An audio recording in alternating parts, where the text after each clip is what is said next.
Bronco fans and football fans everywhere. Welcome to the Broncos Buzz on the MHRT network, as well as our own channel, Broncos Buzz on YouTube. This is a show that is everything Broncos and brought to you with emotion, passion, honesty, and of course, my comments, Spence's comments, our special guest comments, Jack, and your comments, I should say. I'm sorry, I almost missed your comments in the chat. We are Broncos Buzz. All right, guys, before we get started, Jack Kenna, welcome. Welcome to the show, man. Really do appreciate it. Thank you so much, gentlemen, for having me on. I've been a long-time follower of the show, so it's a privilege to be able to hop on with you guys and talk some sports. Great, man. Hey, look, looks like it's a nice day where in your backyard, wherever you are.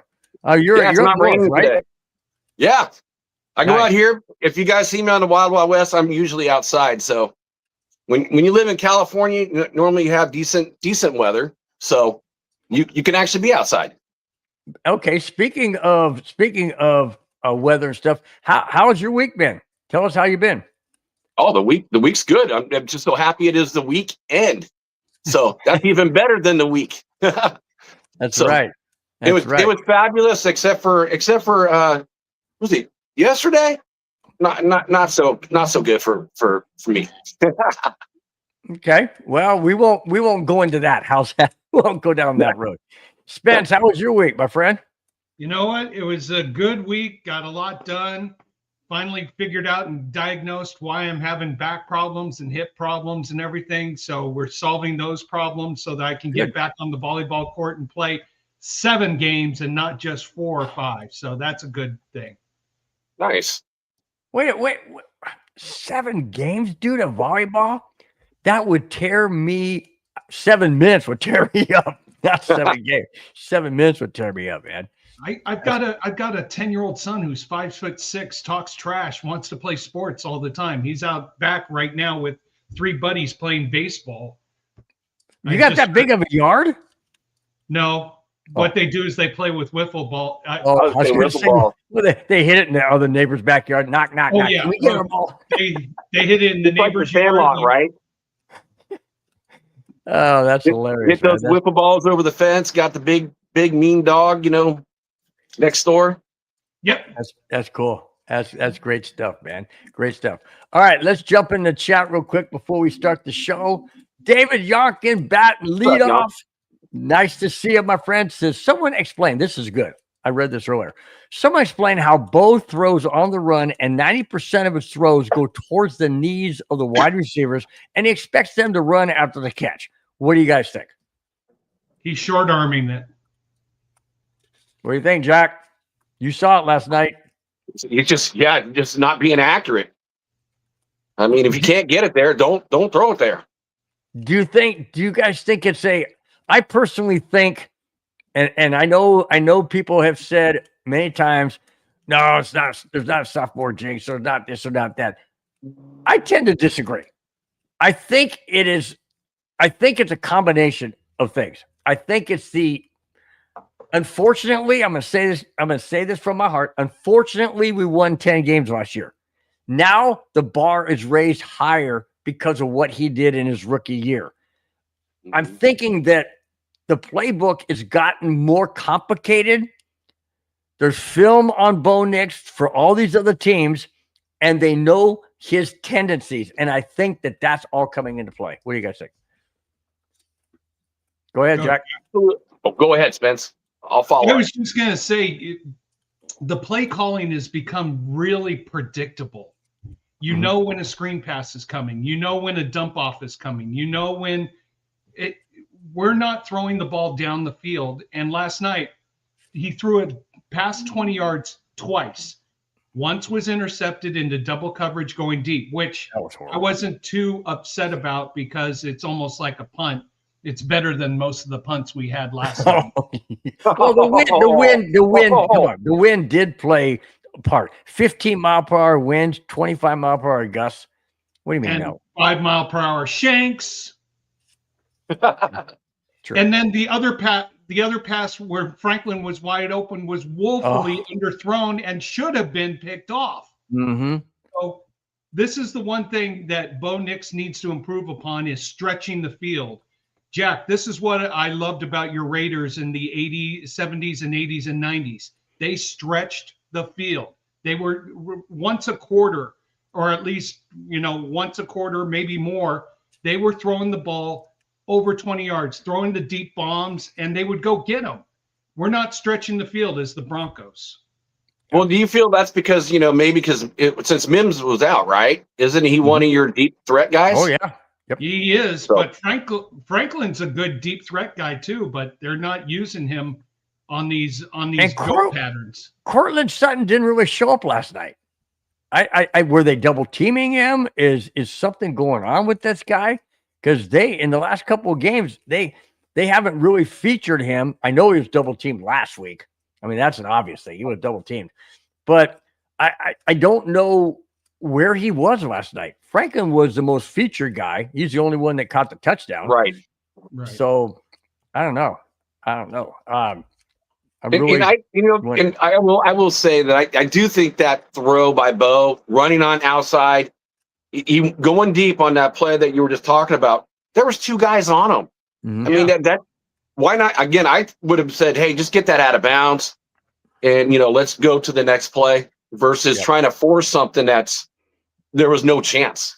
Yeah, and that's what's my concern with Bo Nix is that he tries to make the perfect play, and when you're throwing in double coverage, that means somebody else is open. How are you not seeing that other guy? That's my thought. And with Bo too, and I do see the regression in Bo this year because you think about it, you guys have an all-world defense, if not the best defense in all the NFL. Some would argue Houston, but okay, I'll go there. Offensive line in the NFL. So it's like, where's the shortcomings? And I agree that he's predictable now. And again, I also agree that the league has kind of figured him out. But I was trying to watch a little something before I came on because last night I was watching Bill's show. And so I was just watching it, listening to the game on my phone. And I figured, okay, after, it was over, I'd go watch the game. But then Bill and I started talking for like 3 hours. So I ended up never getting to watch that long, dude. Only 3 hours? It's funny, but it's funny you mentioned that. Where, we both are getting older. Like, okay, it's time for bed.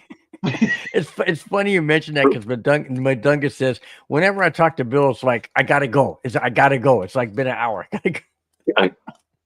That's classic, dude. That's classic. But David Yonkin. Hey, what's up, Yonkin? I hope you're feeling better, bro.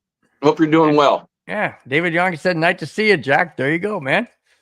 There you go. Look at that. Flying Dragons giving you love too. What's up, bro? What's up, Jack?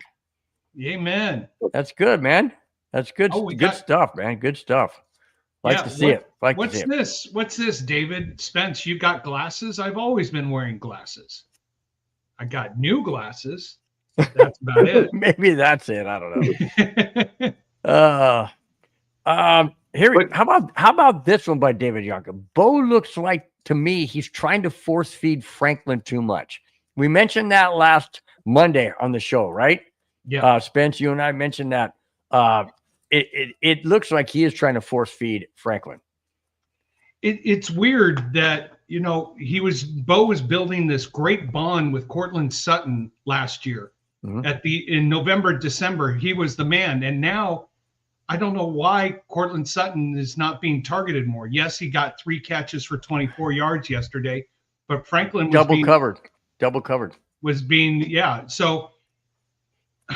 But wait a minute. If he's double covered, why'd you throw into Franklin who's double covered? It doesn't make any sense. Someone else is open. Is Bo just so got Jim Everett feet? And it's like as soon as he looks at his first option, that's not open. He's looking to run or looking with happy feet, trying to get out of there instead of trying to go option 1, option 2, option 3, then maybe run. Right. I think he's not letting the play develop. Now, granted, the Raiders got a good pass rush going last night, and they were that doggone scoring. Crosby was all world last night. Yes, He totally single-handedly, in my opinion, disrupted the entire offensive line. Absolutely. I agree. He didn't show up on the stat sheet, but all the the false starts, the holdings, just the penalties. I think there's more penalties called against trying to go against him than he had any stats. Oh, absolutely. No doubt about it. No doubt about it. And I'll tell you what, without Crosby, seriously, take Crosby out of the equation, Bo Nix has plenty of time. Bo Nix would have plenty of time in that offense. But Crosby coming off the edge, forcing him out, putting him into harm's way on the other side of the defense, it's a very surprise to me. And we'll get into analyzing. We always go to the chat first, but we'll get into analyzing the entire game. But that's it. What really surprised me, Jack and Spence, was the fact that the Raiders didn't capitalize on all of those miscues that the Broncos had. Yeah, that first half score could have easily have been 21-7. Easily. No doubt. Very easily. In the neighborhood that we should be down 10-0 or 14-0. Oh, yeah, that first half, I mean, again, not seeing it, but just hearing and reading what I could, I mean, the defenses, were there, and the offenses really couldn't do a ton of stuff as a whole. But when you talked about it, Bill, it's like the Raiders only had 11 pressures on Bo. And, watching the highlight stuff, he does have that happy feet. And I don't remember him last year acting the way he's doing it this year. It's like he gets nervous too fast. Yep. Yeah. Yep. Now, I'm going to throw this out there before we actually dive into dissecting the game last night, because I have a couple of comments about last night that I didn't bring in already. I got to throw this out there. I want you guys both and anybody in the chat to comment. Okay, here it is. The boos that rained down on Bo Nix last night, do you feel they were legit? Do you feel it got into his head? But here's the thing that I want you guys to comment on. Bo Nix says he heard boos in college. It doesn't bother him. I say B freaking S. BS. This is the NFL. This is your home stadium. Your fans are outraged at your performance, and they're booing you literally off the field. That has to sting. That has to hurt. What do you think, guys? I think it's twofolds. One, the fans were just frustrated with the lackadaisical attitude of the offense, and just no drive, no organization, and they were taking it out on not just Bo Nix, but I think the offense in general. And Bo Nix, after the boos started coming down, and you see fans doing this, throwing their hats, doing all this stuff and all that, and I think that really pushed Bo Nix to try to make extra plays and not stay within the offense. Yes, he did make some good plays, but then there were some other bad throws and some other questionable aspects. Overall, I mean, if we have to give the Broncos defense, I give an A+ to. They won that game last night by far. Special teams too, with that block punt. With that block punt, yeah, but I can't give them an A because our punter shanked 4 punts. Jack, you could have punted the ball farther than he could have last night. Oh, and we wasted a 6th-round draft pick on this guy? Really? Yeah. Offense, I give it a D-, lowest passing grade, because you did win the game. Now, this is something that either Sean Payton's got to change how he calls the plays and really go deep into the playbook and look to call different things, or he's got to hand off his ability and play calling ability to someone else, because it's predictable. It's how many times, Bill, how many times have you and I texted each other? It's like they're coming out of the huddle, screen pass. Mm-hmm. Guess what happens? Screen pass. If we can see it, we know they can. Yeah. What do you think, Jack, on that? Well, I think it's always bad, as fans, we see it, but, people that are supposed to be professionals don't. And I can say the same thing for my Raiders team. We've been screaming, what's up, Nav? We've been screaming, forever on Chip Kelly, the highest paid offensive coordinator. I've had NFL players saying, oh, he's running a college offense. Well, come on. Make it so it's not a college offense and predictable. So, well, here's the way I look at it. Okay, like I referenced this earlier. The Broncos of Bo Nix and Sean Payton won 10 games last year. So now the expectations are to win 11, 12, or 13, whatever, right? It's a harder schedule. There's film on Bo Nix. And Sean Payton, in my estimation, has taken Bo Nix from elementary school playbook to college playbook. You can't do that. You can't fast forward like that. You have baby steps. Nobody can just jump from, kindergarten to high school. It's just not going to happen. David Young says, if you or anyone else thinks Sean will change, then please let me know when. Wow. Yeah. Good. Very good point. Very good point. Very good. And by the way, we missed, got to go back. New person to the show, Deltron. 6060. What's up? Sports fans saying we.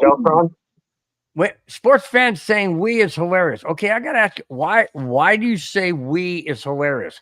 Okay, if you're a fan, if I'm a huge Bronco fan, I'm a huge Cubs fan, I'm a huge Avalanche fan. Okay, I say we all the time because I align myself with the team. Do I help the team win physically? No. Emotionally, yes.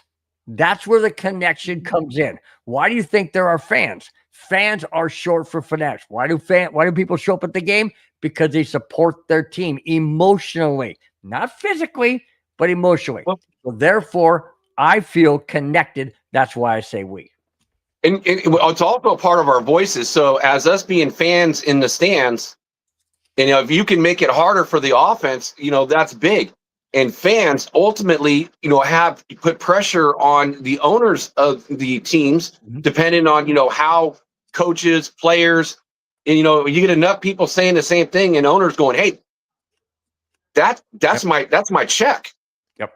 So we do have power, but not physical power like that.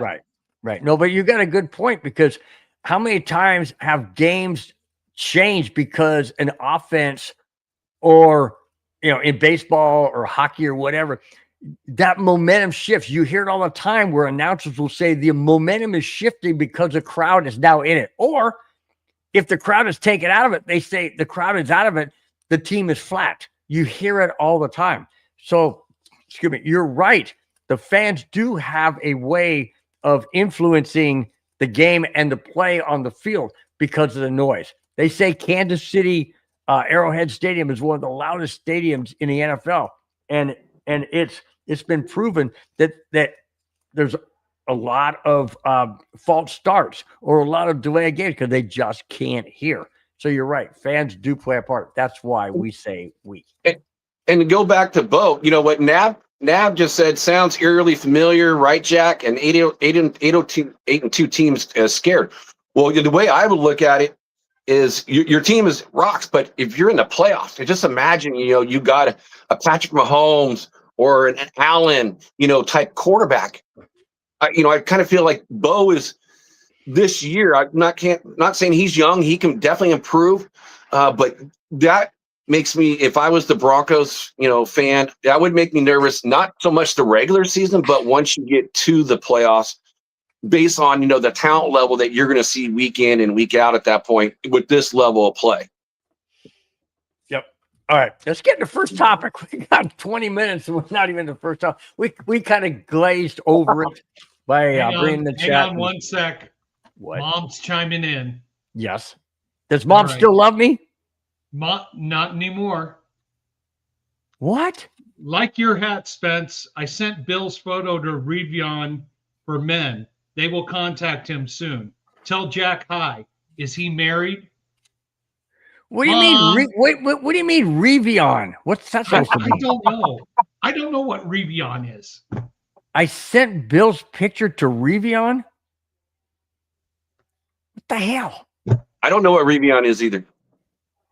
I just read what my mom texts. Ask her what it means. What is Revion? Mom, what's Revion? Revion. Mom, what is that? I don't know. Is that hang on a second. Hang on a second. Oh, by the way, magazine? Okay, Google. Spence, number. I'm on number 2. Mean? I'm on number 2.5. Nice. Often spelled réveillon or réveillon, is a long festive dinner held on Christmas Eve or New Year's Eve in France and other places with French influence. Like I think that's just messed up. You know what, Mom? Give me. You see, Jack. My family's always part of this show. You know, if my mom and dad love watching the show, they have a bunch of friends over. They're all around the couch watching us on a big God, they're laughing their freaking heads off right now. That guy, he thinks it's a French thing. He's totally wrong. So when Mom and Dad went up, Rivian Cosmetics. I don't. Okay. Do I got that many wrinkles? What's going on here? Huh? Do I need a head? What's going on? Come on, seriously. Gee whiz. Shiny light. She went from loving me to trying to make me look like a female. Oh, that's my mom. Okay. She's happily married. Right, Mom? Oh, she's texting back. Anyways, first topic. What first topic? We ain't got no topics. What are you talking about? Okay. How many Flying beers Dragon, is she's mom not into beers. She's into wine. Probably right now. Wine. No, not wine. Bourbon. She's into good bourbon drinks. Are you serious? Oh yeah. Your mom drinks bourbon? Oh yeah.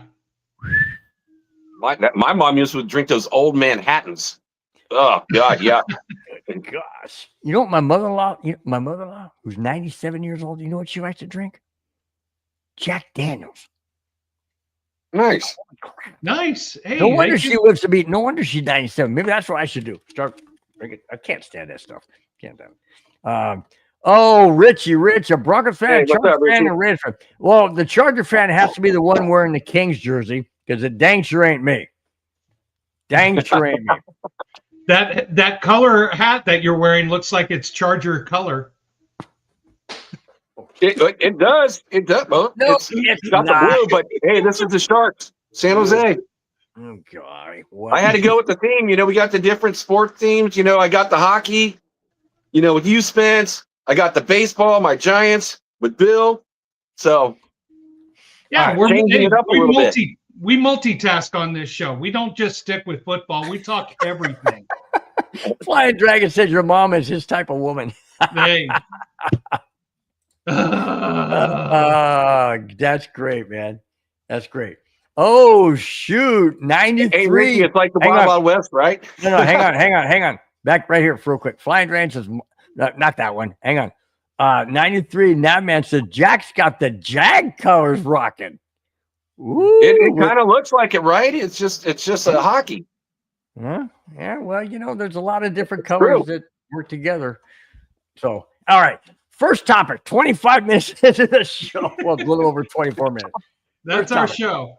All right. Last night was Thursday Night Football. Broncos and the Raiders had a barn burner of a game. Fantastic. Wait a minute. 10-7? That's it? 10-7? Holy smokes, man. All right. I'm going to throw this out there. 10-7 game.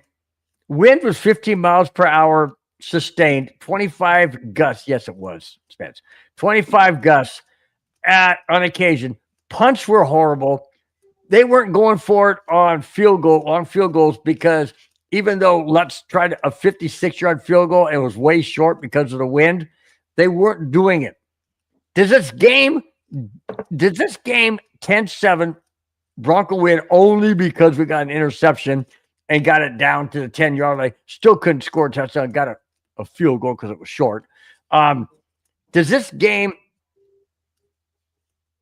Was this? Let me rephrase. Was this game an indication of the elements, or was it a deeper indication of both teams? Even though the Broncos are 8-2, is it an indication of something more serious? Jack, take it away. I see both. The defenses on both sides played well. I mean, that's why part of the 10-7. But yeah, 15-mile-an-hour winds is going to play a part of that, which is going to hurt the offense, make it easy for the defense. But it's an indicator that the offenses are not living up to par. I mean, and they played as both teams played horrible. So I heard this today from Rich Eisen on here that Denver and the Raiders, what they have, they had 11, each had 11 penalties each and 10 first downs each. So, and that hasn't been done since 1950. Wow. So, yeah, when you say barn burner, it's just bad play. It is bad play by these offensive squads. And you know what, Jack? The Broncos winning this game is a miracle because the Raiders had all the chances. There was a stat that was put up on the screen at one point, and I was just like, you can't be right.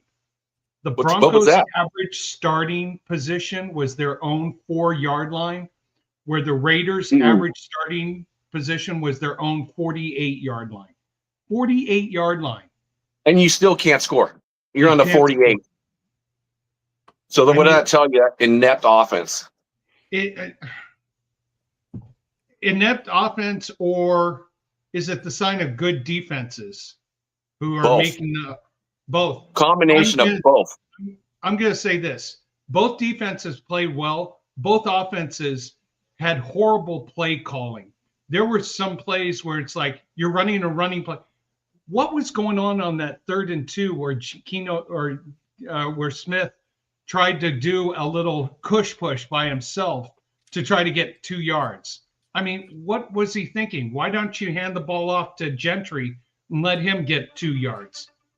I don't know what Geno Smith was thinking. I don't know what some of the play calling that my Broncos, your Raiders, were doing. It's one of those games. It looked like the defenses were working hard, prepared, getting ready to go, and the offenses were taking a 3-day break after the last Sunday's football game. Right. That's what I said. It looked inept, and I'm almost kind of glad I didn't see the game except for the highlights, because it sounded highlights. It sounded horrible. I will say this: I've never seen Bill, and watching Bill McDungus, and just going, "Oh, come on, you suck," kind of thing. Just getting angry at the TV. And so I've watched maybe 3 or 4 of your shows with McDungus doing the games just for the fun of it. But I've never seen you talk to the TV as much as you did last night. So yeah, it was bad football. Obviously, I do that a lot. I talk to the TV a lot. But on games like that where we just looked so pathetic, so inept, and I even said last night in the show, it reminded me so much of the Jets game in London. It had the exact same feel to me.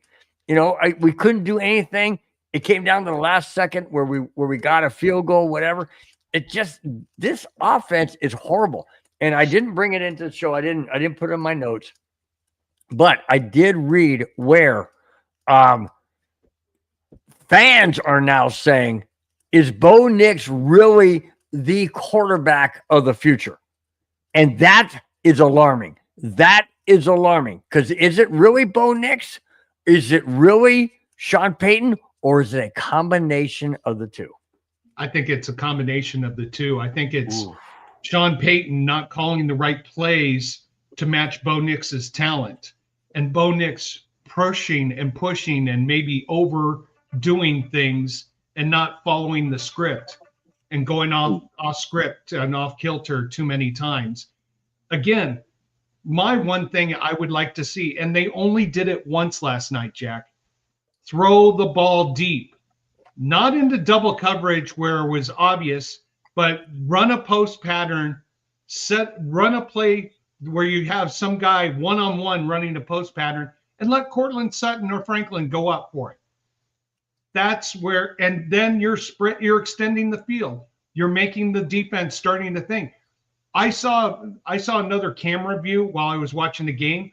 The Raiders defense wasn't playing their normal 2 deep with 2 safeties. They were within 10, 15 yards of the ball most of the night because they were daring Bo Nix, go ahead, throw the ball deep. Come on. It got changed up. Usually the cover 3, well, that's been kind of their thing, but here's a big change. Lonnie Johnson, who got injured before the season started, was the one. What's up, Chewy? It's the one yeah, I'll give you Chewy a cheers there. Actually, I'm going to meet Chewy the day after Thanksgiving. Him and his girlfriend are going to be up in the Sacramento area, so we're going to finally meet. But with Lonnie Johnson coming back, that again, he's been out the whole season, and he's the one free safety. Jeremy Chin, Halamalu, those guys are not free safeties. So now you can move Chin into the. Want to say?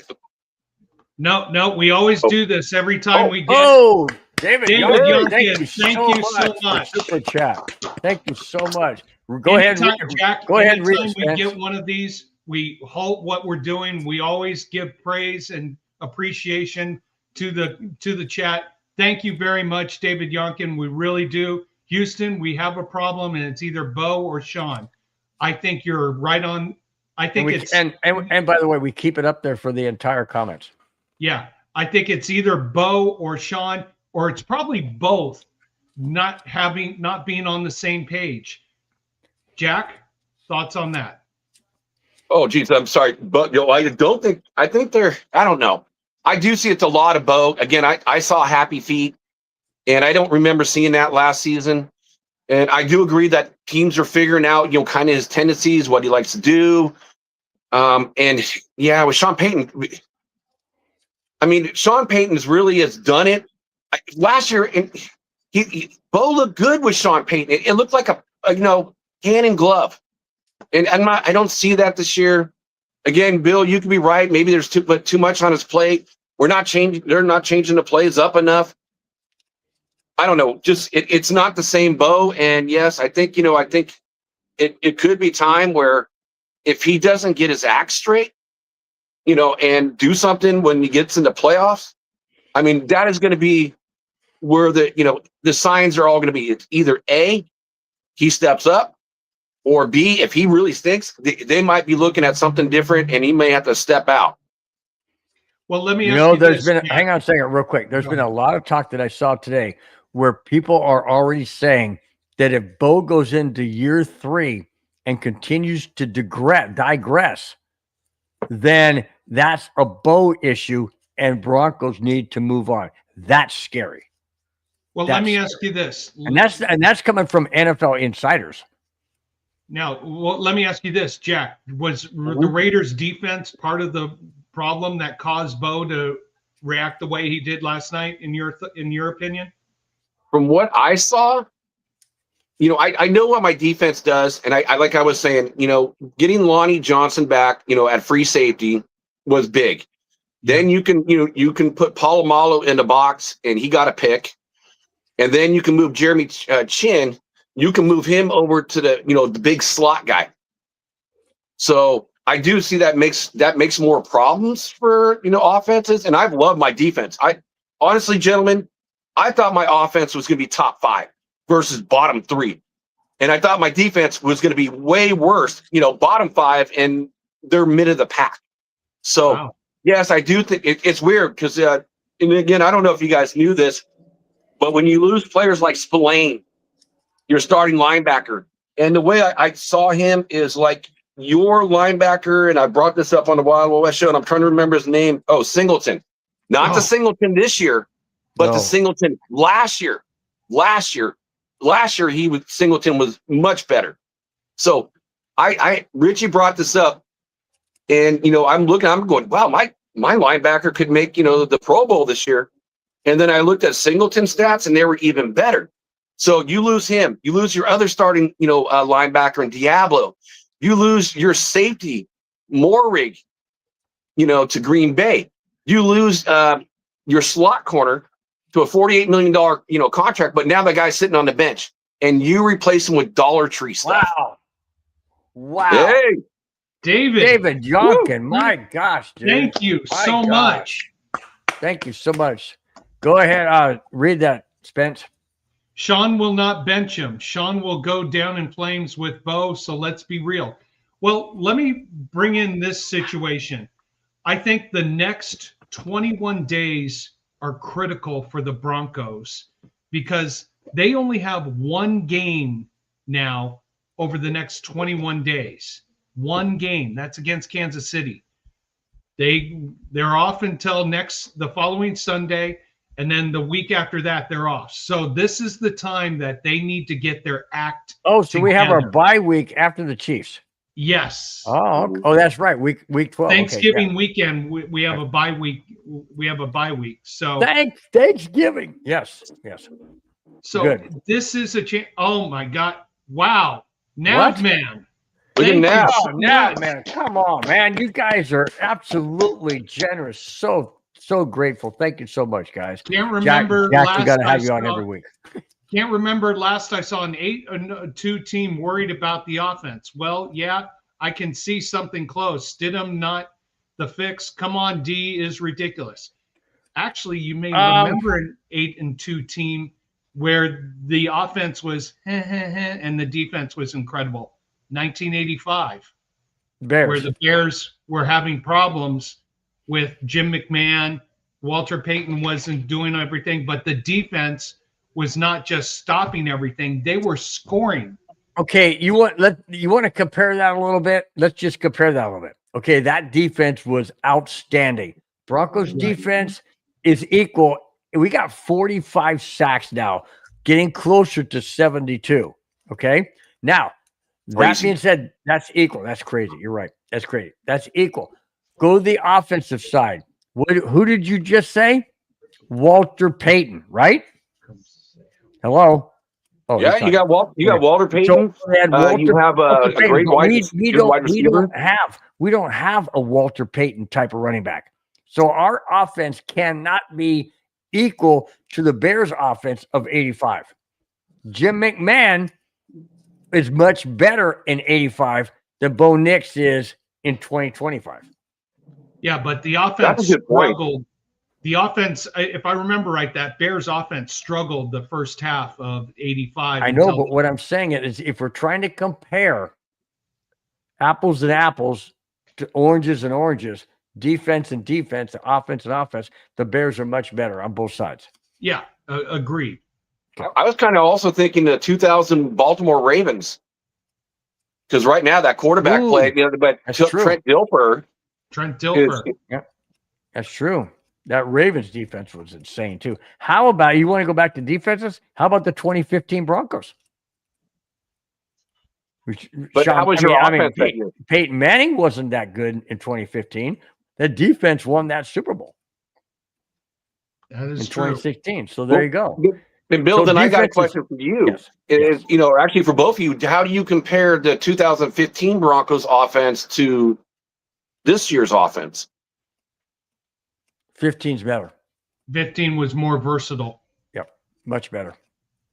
And the reason why I say it's much better is because you had Sean Payton, who had that cerebral way of looking at defenses and analyzing it and picking it apart and knowing what to do.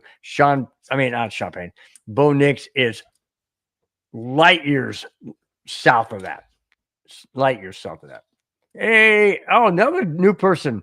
Edward Undercoffer. Undercoffer, welcome to the show. Hello. Nice to have you. Nice to have you. Okay, now we're going to get into the second topic. This is crazy, guys. Crazy. Second topic. If we have to, we'll eliminate some topics, but we won't eliminate some of the fun ones I have. Nav can't have wide receivers dropping footballs, fellows. That is true, but you got to have the ball put it into their hands. Right, don't put it way up here. Yesterday during the neighborhood, McDuggets kept saying, well, it hit his hands. Well, dude, if it hits your finger, it's part of your hand. You're not going to catch it if it hits the top of your finger. Quit being ridiculous. I was so frustrated with McDuggets last night. Well, anyways, all right. Jack, this is directed at you, my friend. Oh my gosh. All right. Here we go. Strap on your seatbelt, my friend. Take another healthy sip because here it comes. Las Vegas Raiders didn't honor the Jacoby Myers trade request before the season, but since the playoffs are out of reach, they have traded him to the Jacksonville Jaguars. In return, the Raiders receive a 4th and 6th round draft pick. Didn't say if it was next year or not, just said 4th or 6th. If you guys have that information, please bring it. Myers was in his final year of a 3-year, $33 million deal. Jack, let me ask you, do you like the trade? Do you like what you got, or do you think it was an absolute fire sale? Well, I don't think it was a fire sale. So this is the way I looked at it. And again, I'm going to use one of your players as the example in the way of Cortland Sutton. I see them as a very similar wide receiver, not a pure number 1 wide receiver, but a solid number 2 wide receiver. Cortland got what, $23 million a year? And, again, I don't know what Jacoby wanted, off of his best season. And he felt like he's going to try to get. I'm sorry. I got the Sharks hat. We're doing the multi-theme thing tonight now. I know, but it's funny because I brought that in there about Jacoby Myers going to the Jags. And it says, is that why Josh were at Jagco? Or is that right? That is kind of funny. I didn't think of it like that. But that's why that question must have came out. But with Jacoby, it's like if you're asking for more money or then way more money than what Cortland's getting, it should be around there. That's what your value is. I also see, hey, he wants to strike when the iron's hot because they drafted Jack Besh in the 2nd round, Dante Thornton Jr. in the 4th round. So it's like that's where he's feeling like where it's going to get it. And they just said, nope, we're not going to do that. And I'm sad because he is a hard worker. He deserves to get a pay raise. But nobody knows what he wanted, and it must have been something astronomical. So we're going to find out next year what the Jags, what they pay him. We'll see what he was actually asking for. So what they got in return, and I think they had to do it. I mean, I don't see Jacoby as being like the Jacoby, like in the first few games, and a lot of that's with Geno too, but when they got it's all next year. So they got the 4th rounder from the Jags, and they also got not the 6th. But here's the cool thing about the 6th round pick: it's not the Jaguars' 6th round pick; it's the New York Jets' 6th round pick. Wow! So that's going to be at the very top end of that 6th round. Nice. All right, on the heels of Jacoby Myers, we bring in Jack. Yeah. Jack invited me here, so my tirade against him is his fault. Right? That's good. Well said, Nav, man. Well said. Absolutely. That's good. All right, Jack, you're going to be part of the very first time for you to be part of this week's Jackass of the Week. You suck, you jackass. All right, here it is. Former NFL player Antonio Brown has been extradited from Dubai, where he fled. Oh, by the way, Antonio Brown used to play for the Raiders, where he fled following an attempted murder against him with a firearm. He was booked in Essex County Jail in New Jersey and appeared before a judge this Friday morning.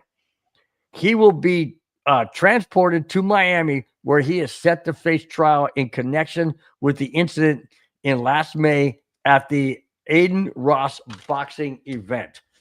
Jack, I know that Antonio Brown used to play for the Raiders. I don't know how you felt about him as a player or as a person, but does this tarnish the Raider image going forward with him being extradited?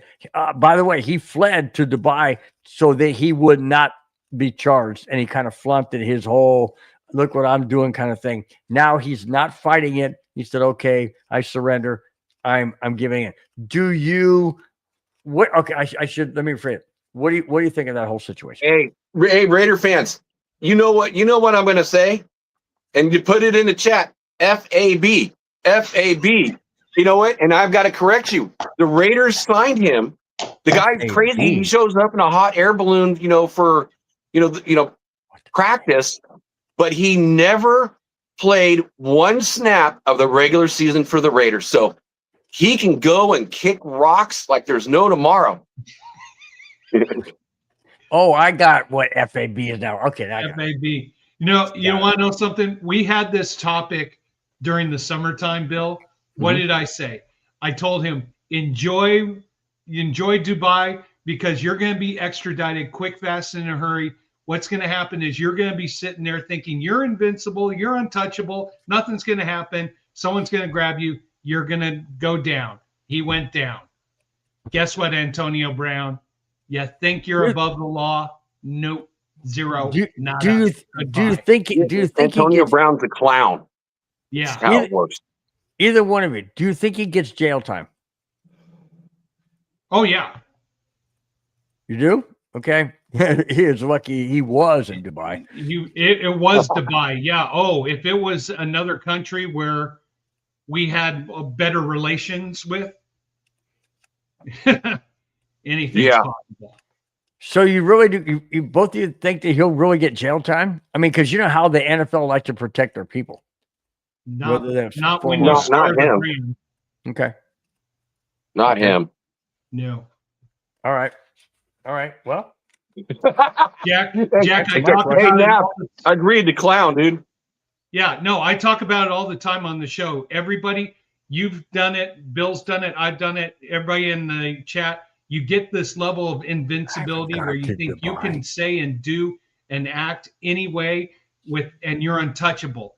And then there comes that point in time where the world smacks you hard upside the head and reality kicks in.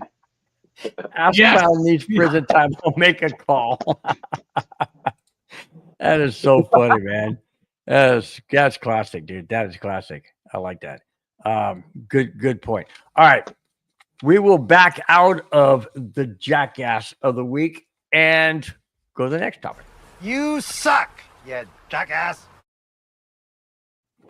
All right.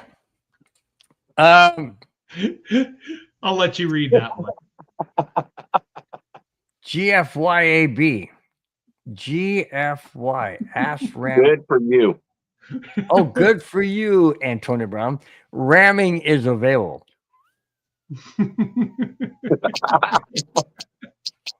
Okay. We are in the process of trying to get to the next topic. Yeah. He's going to become someone's girlfriend or boyfriend very quick, fast, and in a hurry. Right. Okay, Sean Payton. Wait, just a quick one. So, Spence, have your mom get Antonio Brown some of that makeup because he'll use it in prison.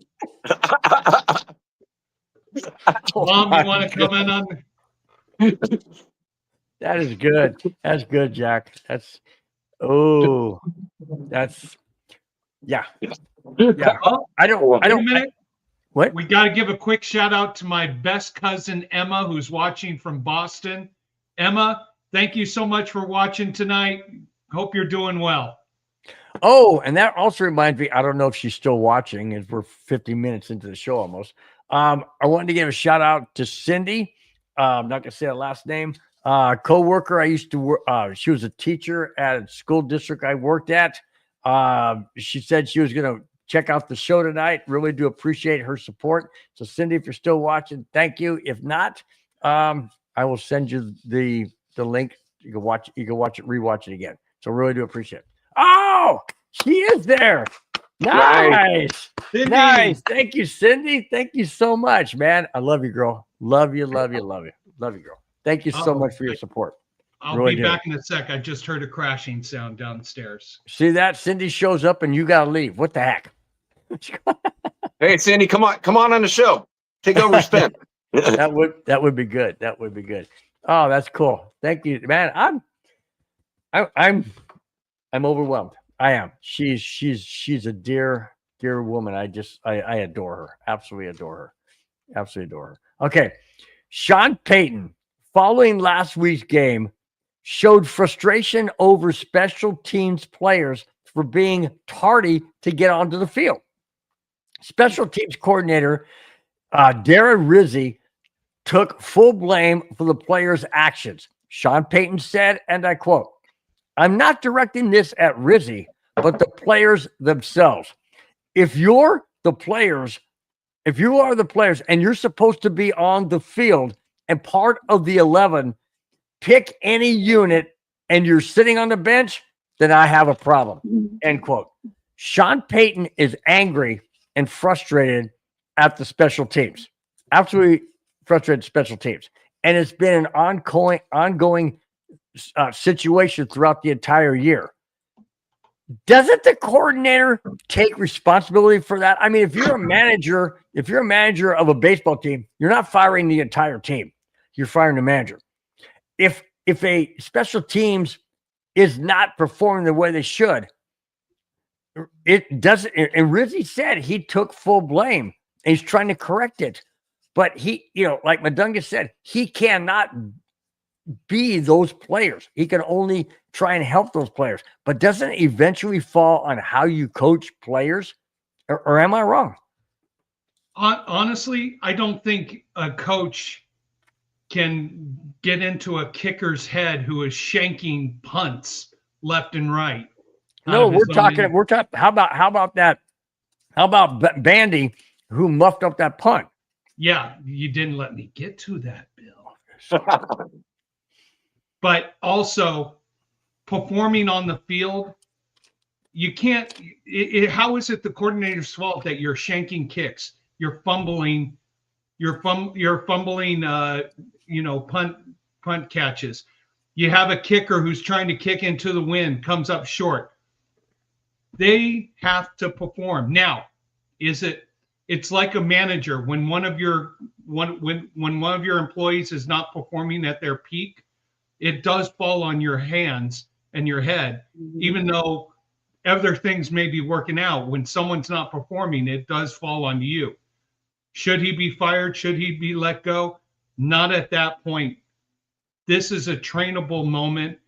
But honestly, Bill, I am not a fan of this punter we got wasted a 6th-round draft pick on. I'm not either. His punts so far this year have been He has had some really good ones, or he has had some really good ones. He's had some good ones on the road, not at Mile High. That's crazy. Mile High, you got that thin air. You should be doing even better. He should be. We will in 2030 when we have a dome. Yeah, well, close. And I will say this. I totally agree, Spence, what you said. When it is the punter, ball going through his hands, muffing it, shanking it. But when all your players, not just the one player, but if there's multiple players showing up late to team meetings and everything, and you haven't nipped it in the bud, when that player shows up late, you should have that conversation going. You need to be here. Just like, again, anyone in the military, you need to be there 5 minutes early. When we say to be there at 10 a.m., you better be there at 9:55. And if it's a lot of guys doing this, then that falls on him for not managing his crew. And talk about getting fired. And good segue into this. Yeah, look at the Raiders special team coordinator. Yep. At the poor performance we've seen all year. Our kicking game has been one of the best parts of our team. We haven't been a great team. And this year it is just garbage. I mean, you guys blocked that punt. And so they ended up the Raiders fired their special teams coordinator today. And you know what? Ooh. It's good. A lot of people have been calling for it. Go ahead. Talk about that. I didn't hear that. Go ahead. He's had 4 punts. The Raiders have had 4 punts blocked. Carlson has missed 5 field goals. Wow. I mean, Jack, what else? Yeah.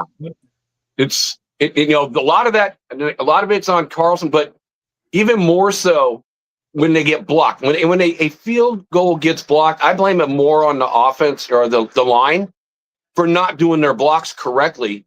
and letting that guy get in to where they can get to that point to block a kick. So just like, who was it that we were playing and Michael Mayers was hurt. So they put a defensive tackle out there in that spot. Well, he's a defensive tackle. He's not an offensive lineman. Why are you putting a defensive tackle? And they ended up getting a blocked field goal, which cost the Raiders the game. Yep. And then you look at what your team did to my team last night. You get to a point when no one's performing. Again, not showing up for the meetings early, not doing this, not doing that. You got to go. And Raider Nation's been saying they want Tom McMahon gone, and we're happy he's gone. So right now, I don't even know who this dude is. They put in, who's the guy? Darius Swinton. Darius Never Rucker, heard of him. he's a country singer. No, just kidding. Yeah, he could be a country singer. They're singing the blues right now.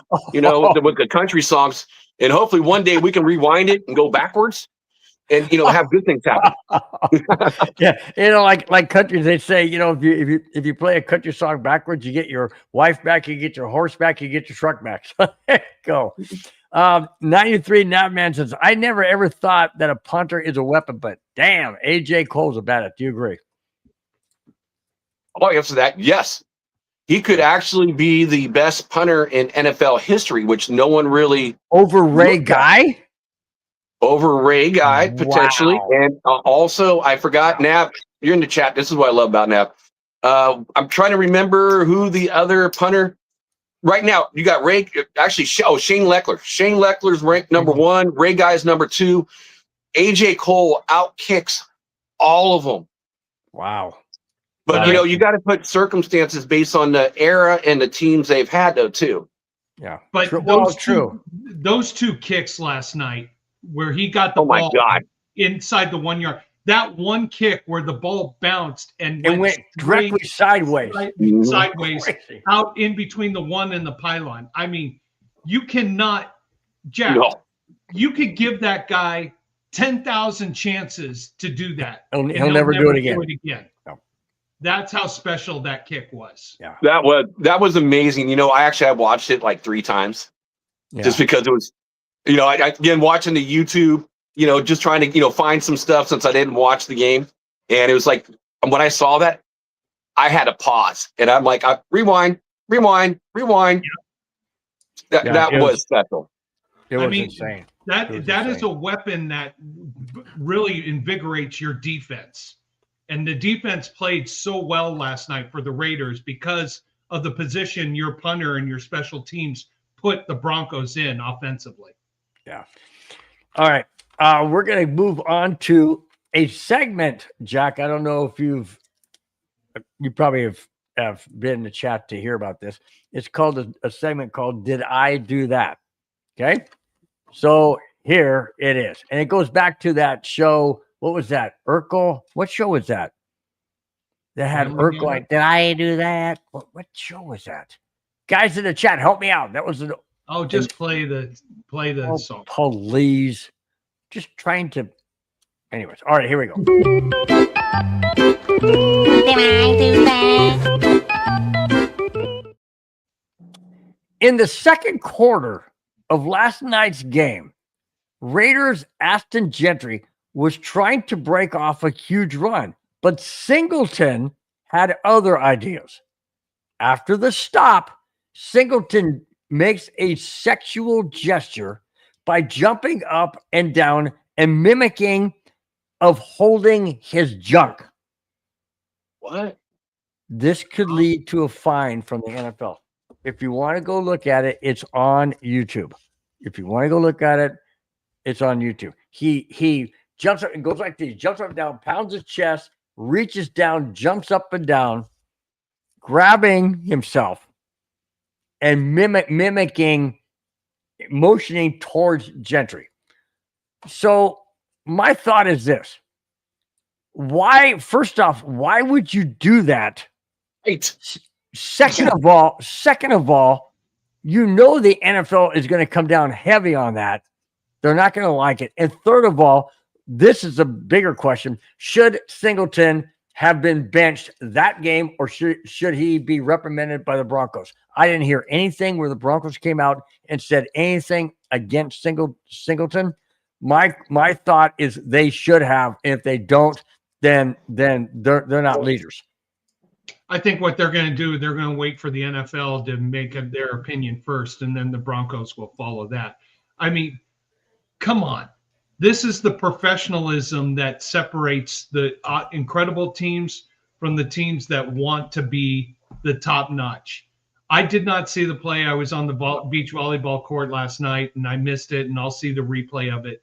But this is not the culture the Broncos are teaching. This is not the culture that we're trying to develop in a winning Super Bowl culture. And I mean, Singleton, really? Come on. Yeah. You're a leader on this team. You're one of the people who are generating a good culture that is going to make this team better. I didn't see it, but Bill, was there a personal flag thrown on that? No. What happened? I don't even know if the referees caught it, but Amazon Prime Video caught it, and they quickly shifted off of it and went to the announcers or showed something else, but they quickly went away. But I'll send it to both you and Jack. Yeah, I want to see it. It's like, was he trying to make like, okay, you need to man, like, like I don't know. Or yeah, you got nothing, I don't know. It's like the meaning behind it could play a part if he makes that type of gesture. Well, I've seen guys do worse. I'll just take one of the players the Raiders cut this year, Christian Wilkinson. There's plays and you see the replay, he's grabbing guys' butts. That's assault. Yeah. And again, part of the thing why he got fired, they show the thing he kissed a guy in the forehead. So to sit there and make a thing, and nothing's happened with that, to make a gesture like that, it's like, okay, is it really that bad? I look at like Mark Schlereth. Let's just take him as an offensive lineman. Mark Schlereth, what did he do? When didn't he like pee his pants? You pee your pants. So he's like, I don't want guys that you go against me, so I pee myself before the game. I mean, that's bad hygiene, in the way of like, what if you got a cut and then you get those germs in there? It's like, I don't know. I mean, he's a Bronco player, and it's like, really, I don't know much worse you can do than that. And nothing happened to him, so I don't see anything happening for Singleton.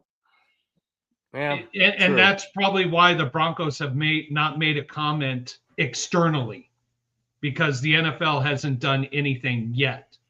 Internally, you want to know something? They have the internal banana jury, or whatever they call the banana court, or whatever they call it. The players will self-regulate that if the leadership of the defense wants it.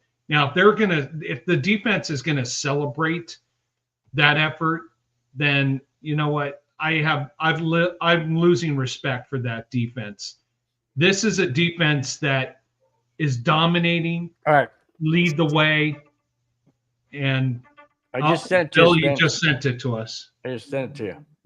All right, I can't watch it right now. I have to watch it because I'm on my phone, so I'll watch it after the show. Fine. It's all good. So I just sent to Spence. He can watch it when. But it's not really overly graphic. It is, because you can obviously tell what he's doing. But it's just a mannerism of, in other words, Gentry's trying to make a first down. He's trying to make a big play, whatever. Singleton stops him, or somebody does, or whatever. And then he's overacting. He's over there acting like, I got bigger, what, than you. That's how I took it. 5 what? 5 what? No, I know what Spence means. Again, 1, 2. I'm. Oh, got it. 5. Is Anna not home? Oh, I'm going to have to go to the fridge then in a little bit. I only brought out like 5. Because I know that's normally Spence's limit. No, normally limit is 2. Normally it's 2, man. Hey, there's a reason this show is called Broncos Buzz. We're getting our buzz on. And by the way, Mom just texted, and she said she has switched over from bourbon and she is doing a vodka drink. What is that vodka drink, Mom? Oh my gosh. French martinis, vodka, pineapple juice, and a splash of Chambord liqueur. Wow. All right. We are going to back out of Did I Do That? Because none of us on the show want to do that. We'll be right back. Did I do that? Just a final thing, you know, as much as we have talked about developing a culture of winning culture, Developing. You have to say that word. We ain't going to say and respect. I mean, I just saw the video. That's out of bounds. Is it not? It's out of bounds. It really is. Is he like standing over him or something? Pretty much. Oh, yeah. Then Well, when you're doing that it content, doesn't show Gentry or Genty, whatever his name is. It doesn't show him, but it shows him looking down, and kind of jumping up. Yeah, it's just. You know what, Bill? This might go back to in the summertime when Gentry was talking garbage about running all over the other teams in the AFC West. This could have been bulletin board material. So it could have, but you know what? When you cross that line, the NFL doesn't play games. Yeah, I agree. The NFL doesn't play games. And the other thing that bothers me is if the NFL takes action and finds him, do the Broncos then sit him down and say, okay, you know what? You need to sit out this game. We're going to suspend you for a game because you need to. I don't think they suspend him. I think, well, how about this? If it was a game that was coming up against, I don't know, like Tennessee or the Jets, yeah, they probably keep him out for a half. Since it's Kansas City, shame. Now get out there and kick the Chiefs. And we'll bench you. And we'll bench you on do that no more. Bad. We'll bench you on the bye week. Oh, yeah, that's a good one. Yeah, that's good. We'll bench you on the bye week. Your bench for Thanksgiving. Speaking of Thanksgiving, really quick before we get into the last three topics of the night, Jack, what do you got going for Thanksgiving? Got any Thanksgiving plans or anything? Yeah, well, usually I host Thanksgiving. So I have like my in-laws, I have two sons. I got also a niece and a nephew from my wife's side of the family and my mother-in-law. So usually they come over to the house. And it's my favorite holiday of the year. It's a day where you get to be around family, have great food, you get paid for the day off, and you get to watch football. So, I mean, how did it get any better than that? That's better than Christmas. That's very true. And drink beer too. Going back to Singleton, Nav wants to know, was it just bad hygiene? This is a family show, Nav. It's not like when I'll hop on your channel and we'll throw the F-bombs and all that other stuff down. So I was trying to think of a clean word to say. That was good. Good now. Head to Indiana for Thanksgiving. That's cool. Nice. Nav. Cool. Say hi to all my Murray clan. Be safe out there, man. Live out there. Yeah, Nav's from Tennessee, going to Indiana, so that's great. Nice. Okay, I want Jack to read this. Jack, read this. I would like you to comment on, please. All right, let me go where I can see it in the chat here.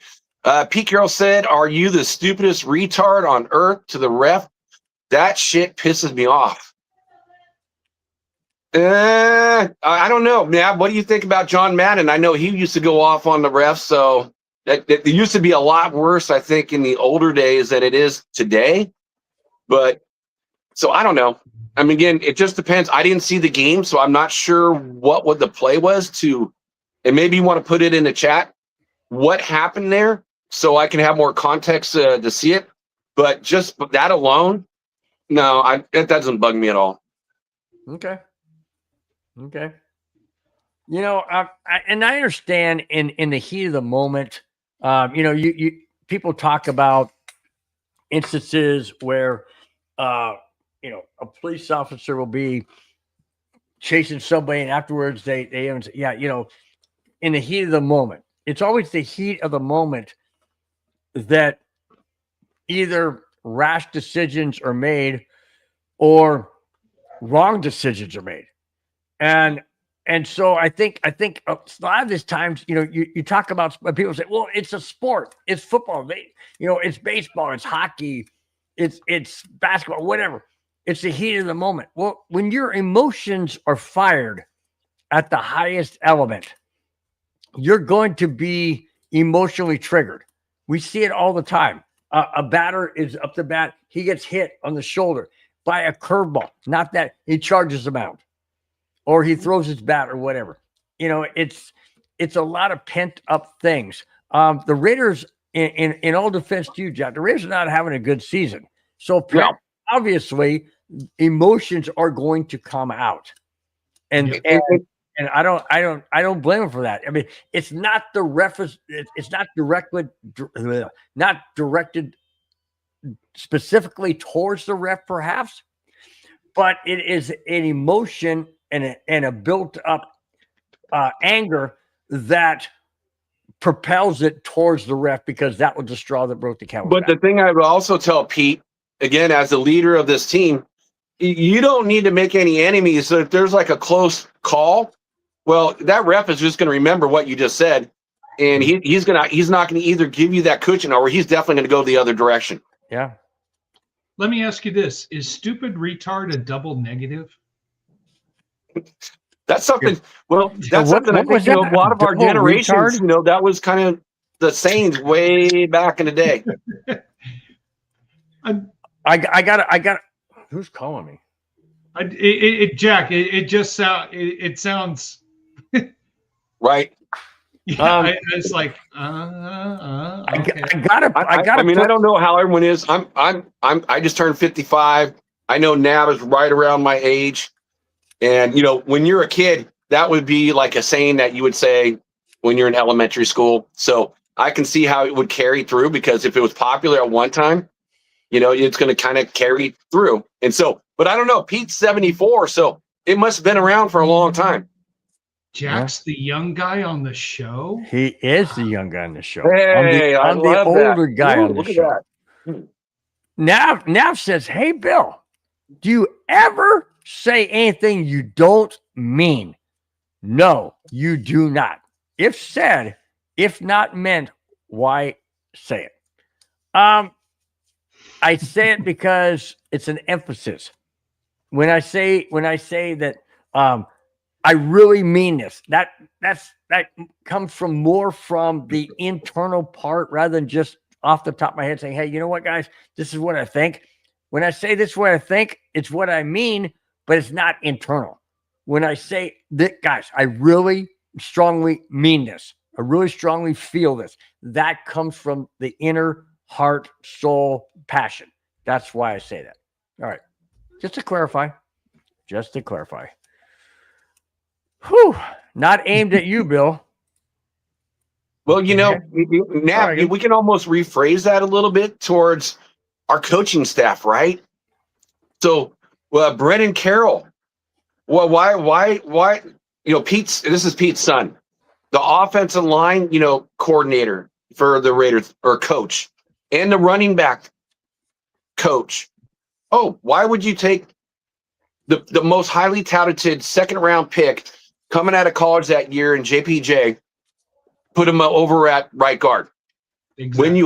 And then you take Parham and take him from right guard to move him to left guard, and you take Meredith to center. So JPJ played excellent. And again, that's what I mentioned earlier in the show, like when U.S. fans can see it and the coaches don't, and there's something wrong. So I just I looked up the numbers on a previous, show for the Wild Wild West, and I had this out there. So I had to go digging through my old notes. Parham was 17th in the league as a right guard. Meredith was 10th, and we all know what JPJ is at center. It's like, number one, why would you mix that up? So, and then let's go to the Broncos game. JPJ gets hurt. Parham gets hurt. So they bring in Alex Kappa, which he needs to go. He's like your Wattenberg, player pretty much. He's horrible. They paid him, $10 million over 2 years, and they take the backup center, Putnam. He's not a guard, and they move him over to the left guard position when you have Charles Grant. You took in the 3rd round and he's going to end up at some point being the swing tackle. You got a big boy, someone that needs to play. Yep. It's a third rounder, and you're not going to the playoffs. So why would you play a journeyman who never plays left guard, just plays center, when you got a guy that can perfectly fit in for that position? So again, I will say this is the Raiders jackass of the year is Brendan Carroll. And So- somebody should be fired. It should be him. So, Jack, who is making that call to alignment? Is it the offensive line coach? Is it the OC? Is it Carroll? No, it's Brendan Carroll. But the thing is, like, I'm sure, they're not going to say, oh, I think I'm going to override you. Oh, boy, who's the head coach? Dad. So he's protected and he can do whatever he wants. It kind of feels that way when, again, it's been the biggest topic for everyone within the Raider Nation. I can't tell you how many times I've talked about this on the Wild Wild West, when it just doesn't make any sense. When, the first part of the year, Genty had what, I think 144 yards, and 141 of them came out of after the first contact. So, and again, he's the running back coach as well, too, the coordinator for that. So it just doesn't make any sense whatsoever. So, Well, jackass of the year. Jackass of the year, but you've got the Cowboys coming in on a Monday night game upcoming. So that's a way, hopefully that's a chance for you guys to rejigger yourself and get aligned. Rejigger? Yeah, it's like what I heard is Parham and JPJ are going to be out for a while, and it really played a big part of the game too. I mean, you guys, in the way the Broncos had 6 sacks, 6. Yep. 6, and We they had had 5 22 in the pressures. first half. You guys 5. had only 1. That's crazy. 5 in the first half. I think we had 2 sacks, if I'm correct. Let me look. Could be. All-time record is 72 by the 85 Bears. We are sitting at 46 or 45, if I'm not mistaken. Would love to see us get 9 sacks in the next game against Kansas City. Not going to happen. Never going to happen. And I'll tell you why. Patrick Mahomes is way too elusive. Way too elusive. But Bill, this game is in Mile High. It doesn't matter. It's not in Kansas City, so Doesn't I think matter. we got a chance. So the Raider game was in Mile High. And We Geno got Smith. 6 sacks. Geno Smith is not Patrick Mahomes. Sorry. No. He's not. Okay. Yeah, but Benito ruled the roost. I mean, that I will say that is a super special player. I mean, I'm just like, wow. Every time he's just fun to watch. Not watch the rest of the group from an outside fan, but he's just fun to watch all by himself. Nick Benito. Oh yeah. Yeah. And then we got Cooper too. Cooper was in on a couple of them. And then we also had Allen on a couple of them. So Jack, yeah, Nick's got sacked once. Cortland Sutton, who was going to do a throwback pass, got tackled behind the line of scrimmage. So that's technically a sack. So 2, you are correct. But not a sack on the quarterback. Did it still go down as a sack? It still goes down as a sack because it was a potential throwing play. Okay, that's new to me. Didn't know that. I thought once a wide receiver got it or something, it would just tackle for a loss. But okay. Well, no, Cortland Sutton was looking to become a passer. Oh, got it. So when you're looking to become a passer and you don't pass and you try to run, you get sacked. You become the quarterback. So if I look to be president and I get sacked, I'm not president. You're not president of anything except for the Chargers fan club. That's messed up, dude. I'm not even. Would you stop it? That's messed up. Why are you laughing, Jack? That's messed up. Because it was funny. Yeah. So all good, man. It's all good. Man, that's what I love about you guys. You guys crack me the hell up, dude. This is so much fun. Good. I'm glad you're enjoying yourself, man, because that's what the show's about. It's about having Yeah. fun. Hey, engaging. Clayton. Clayton, About time you Harrod, showed what up. is up? About time you showed up, homie. He says, hey, guys. He says, smash that like button and share. Absolutely. Share the channel. Hit the thumbs up. Tell all your friends, your neighbors, your in-laws, your outlaws, your enemies. Don't matter. Tell your dogs. Tell your cats. Let them all vote. It's all good. Let them all be part of the show. We love Amen. it. And Jack, the way we do things here is, even though the three of us are doing most of the talking, we're on a big couch with everybody else. So the more people talk in the chat, the more we won't get them involved. Yep. Nice. I love the that. chat, man. You guys do involve the chat, which is a great thing, and I think You all shows should do that. I agree. Hey, Not all do. That's for we sure. need more of Jack. We need to hear more Jack. Well, Okay, what do you want to hear? So wait a minute. Let's see what else I got in there. I will. Okay, here's one. Here's one. Again, something I put up as a matchup, and this is on Chip Kelly. Why is Brock Bowers No. only getting 3? Go, Nav. No more Wait a Jack. minute. I got my eye itches. No more Jack. Love you, Nav. We don't need wait, Jack. no, as Nav would say it, I love you, no shit. Oops, but hey, sorry. One can slip. One can slip. Oh, but why is Chip Kelly only throwing the ball 3 times to Brock Bowers? 3. No, One catch. You want to know something? That is an excellent point. What Bill and I talk about all the time is the Broncos' ability to defend the tight end is probably ranked 32nd in the league. We thought the scariest thing we thought about this game is that Bowers, and you and I talked about this, Jack, that Bowers would get 12 catches for 150 yards. What happened? I don't know. It's mind-boggling. You know, again, especially with Patrick Surtain out. Yeah. I mean, he's last year, you know, in that record-breaking rookie year for Bowers. For the whole season, Surtain was the only one that kind of kept him in check.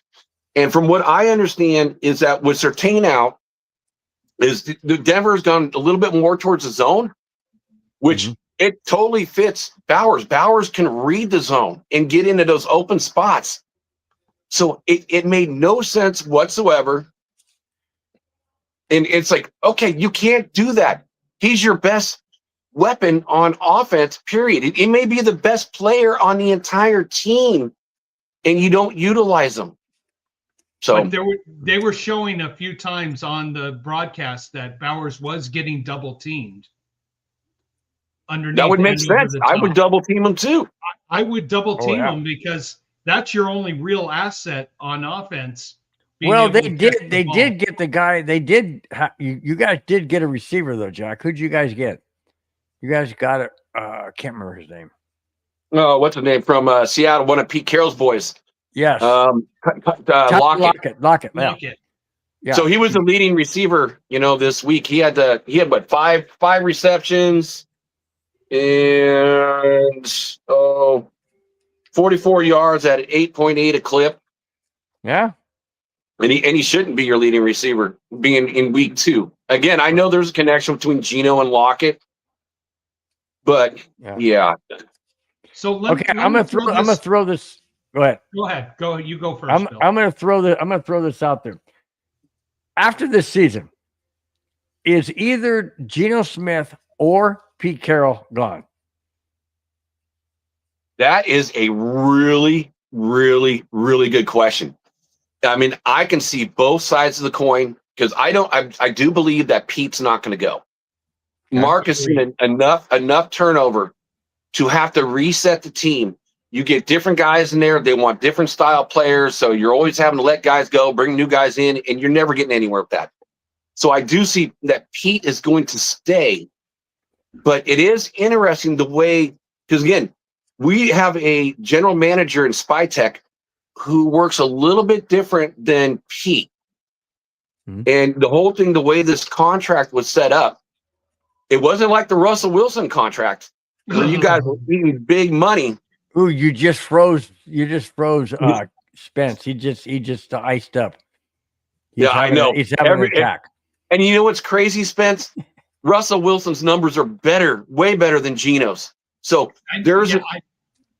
next year, it's only if they were to cut him, your dead cap is only 18.5. Bingo. Yeah. So let me ask you this, Jack. When does Geno get benched and they start looking at Pickett or anybody else as quarterback for the Raiders?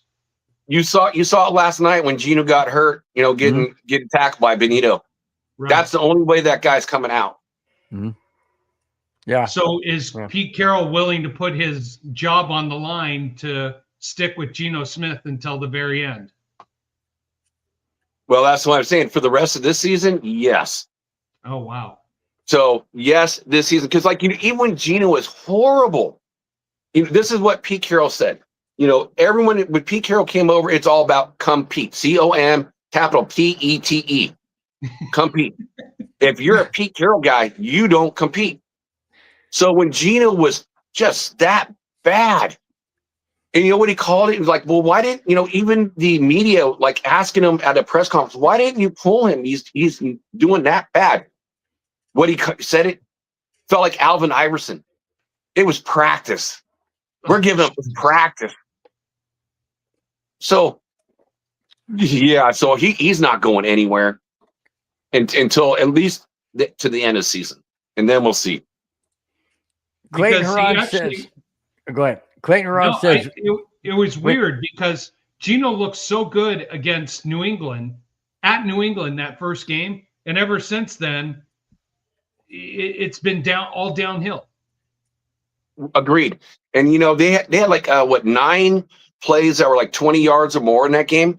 And I will say he was threading the needle. Yes. There was a lot of plays that were give a player this much more of a fingertip, that ball would have been deflected.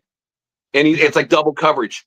So maybe that was a little bit of luck involved in there too. So, but after that, it changed. He couldn't throw the deep ball. That's when all these interceptions started happening.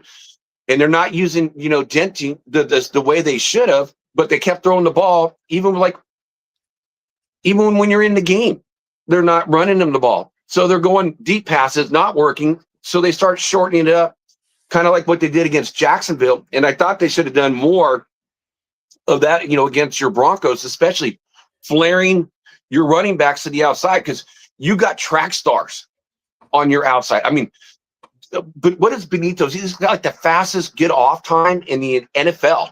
Yeah, they say his first step is beyond quick. 0.7. They say it's reminiscent of Von Miller.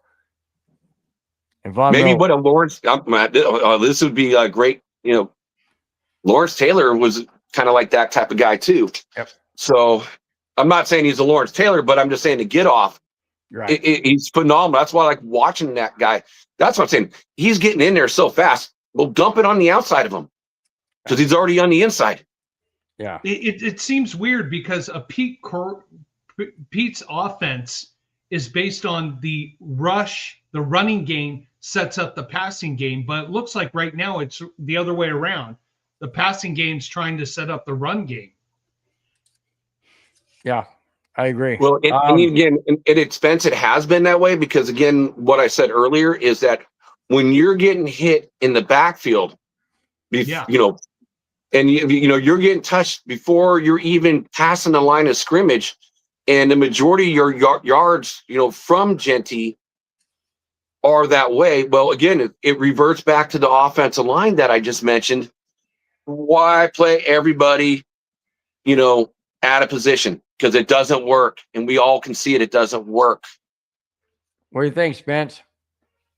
Pete's offense, Jack, I'm going to say this, and correct me if I'm wrong, seems outdated. I mean, seems to the late 2000s before when you had beast mode, when you had an offensive line, where you had the run game, which dominated and set up the pass. except for Now- the Super Bowl. That was Yeah. ridiculous. I could not believe that. Jeez. I could not believe Yeah, that. yeah, Spence, you're right. Because again, Chip Kelly, again, I've read articles from ex NFL players saying it's college. It's No. easy to read. No, Wow. and you know what? He was here at UCLA when I was working for one of UCLA's nonprofit organizations. I went and saw a lot of their games. It was predictable, very predictable. You could see we sat there in the stands and was like running play, pass play, screenplay. Oh, sounds like the Broncos offense right now. Right now. Yeah. Chip Kelly is a great college offensive coordinator. Pros, he's been horrible, deplorable. You think the Raiders would have learned from his experiment with the Philadelphia Eagles? It didn't work. So It worked in the beginning when it was new, but yes, everyone figured it out. Then it's like boom, you're done. And like you got to look at college one way too. Like the hash marks are 4 yards further out. right. So I mean that's going to change up, the angles and so forth, and you're going to get a little bit more space. You don't get that, in the NFL like you do in college. Yeah. And in college, you can run outside and have speed dominate and get around the corner. You're in the pros, you don't have that. RJ Harvey is learning that very quick, fast, and in a hurry, where he got a lot of his yards in college running fast around the outside. You can't do that here in the pros. Oh, Yeah. Put that up. That is funny. Oh my God, that was good. Now, I love you, this brother, one? dude. That is That funny. No Not- beat. No. Oh, not I mean, Pete. this one. Pete doesn't do offense at all. No, not that one. No, that's true. Yeah. Oh, no, Pete. I didn't see But that. I think, maybe he might be meaning like you don't, again, if you are a Pete guy, you don't have to compete like Gino. Yeah. And then you bring in like a Forsythe. The guy was sitting on the couch after, Colton Miller got hurt.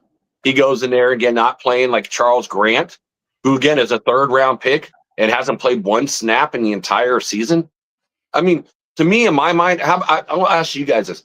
If you get a 3rd round pick, again, depending, like your defense is so stout in like certain spots, well, I can see that. But if you know it's a weakness on your team and you're out of the playoffs, why are you not playing the young guy? Exactly. Well, let me throw it to you this way, Jack. So, rumors. Ownership is going through a potential sale. Does Pete survive should there be an ownership change? Well, the ownership's not going to go for sale. That's not going to happen. The bigger question I would throw it back at everybody is when Mark Davis dies, who then takes over? I don't know. He's got to pay some money and get a little honey and create a love baby, to be able to pass it down to the next generation in the Davis family. Because right now there's nobody. There's nobody. Well, we get this impression, and you correct me if I'm wrong, that Mark cares more about the money than the football, and that's why he moved the team to Vegas. That was the most brilliant move ever. So the way I'm going to say this, because Al Davis, the team gets no love in Oakland. Right. Not from the fans, yes, but not from the city. I mean, the Raiders in Oakland, they're sharing a facility with the A's. It's only not baseball anymore. football park. Not anymore. Not anymore. No, not A's are anymore. going to Vegas too. They are. Win will be the next owner. I don't know who Win is now. So, but Wynn Hotel. Yeah, Wynn One of the Hotels. biggest- the casino owners. Okay. No, and I mean, Well, we get. So why bring Tom Brady on to be a consultant for ownership Mhm. if ownership is not? I will say this. okay. It's a brilliant move to Nevada because you avoid all the taxes that were in California, and now if you want to sell the team, you make more money. I got an answer for you, Spence. So let me finish the last one, then I'll get back. And then Al goes to LA, right? USC Stadium, bigger stadium, more fans, so forth. And then, that really doesn't work out. He comes back to Oakland. The mayor in Oakland, again, would not work with them, not give them any public money to like rebuild a stadium. So Mark, something that Al Davis has never done, he gets that deal in Vegas and builds a beautiful stadium. And there's no sales tax. And again, that's probably why, Navman brought up, hey, he's probably going to be an owner because they got a lot of money from the casinos out there. So that was a beautiful thing. And I can totally understand why they did it. I can't afford to go to the games anymore. And I miss them from being in Oakland. But it is on my bucket list. But man, it's like, it was a crazy move. Like the first year, picture this. The 5 highest tickets were the Raiders' first game, second game. Oh, we didn't do the third game because that was the game when Tom Brady in Tampa goes back to New England. And then the next 2 after that. So it's like they're making money hands over fists. And that's why if you watch the Raider games, when the Raiders are not doing good, those tickets are still expensive because it's a destination spot. So Raider fans say, oh, you know what? I can skip this game and I can make 3-4 times the amount of money than what I paid for this ticket. Now, Jack, I looked into going to the Broncos Raiders game. Broncos Chargers. In Vegas. You mean Raiders Chargers? Broncos Raiders game in Vegas. I think it's in December. Don't listen to Spence. He's about ready to be cut off the show, anyways. So I'll bring you on, Jack. So don't worry about it. So I looked into it. Up there on the high level, $225. Now, when the Broncos and the Chargers played at Carson, when there was that transition, before SoFi was completed in 2017, I went there with my sister. She just sits. If you ever watch this show, it doesn't matter. You're still a stupid Charger fan. Anyways, so I went to the game there in Carson, 23,000 seat soccer place. Oh my gosh, you talk about every seat was great view, right?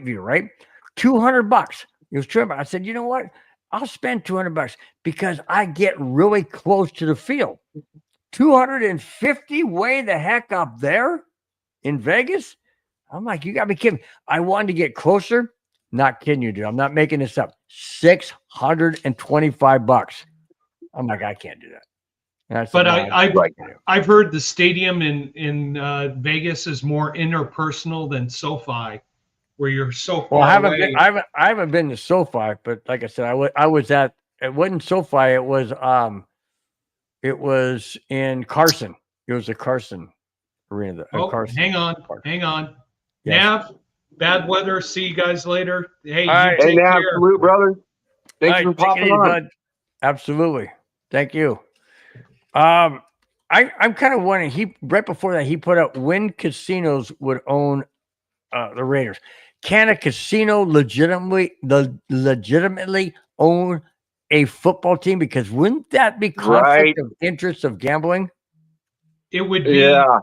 It would be the Wynn Enterprise or the business aspect. But you're still cutting fine line, dude.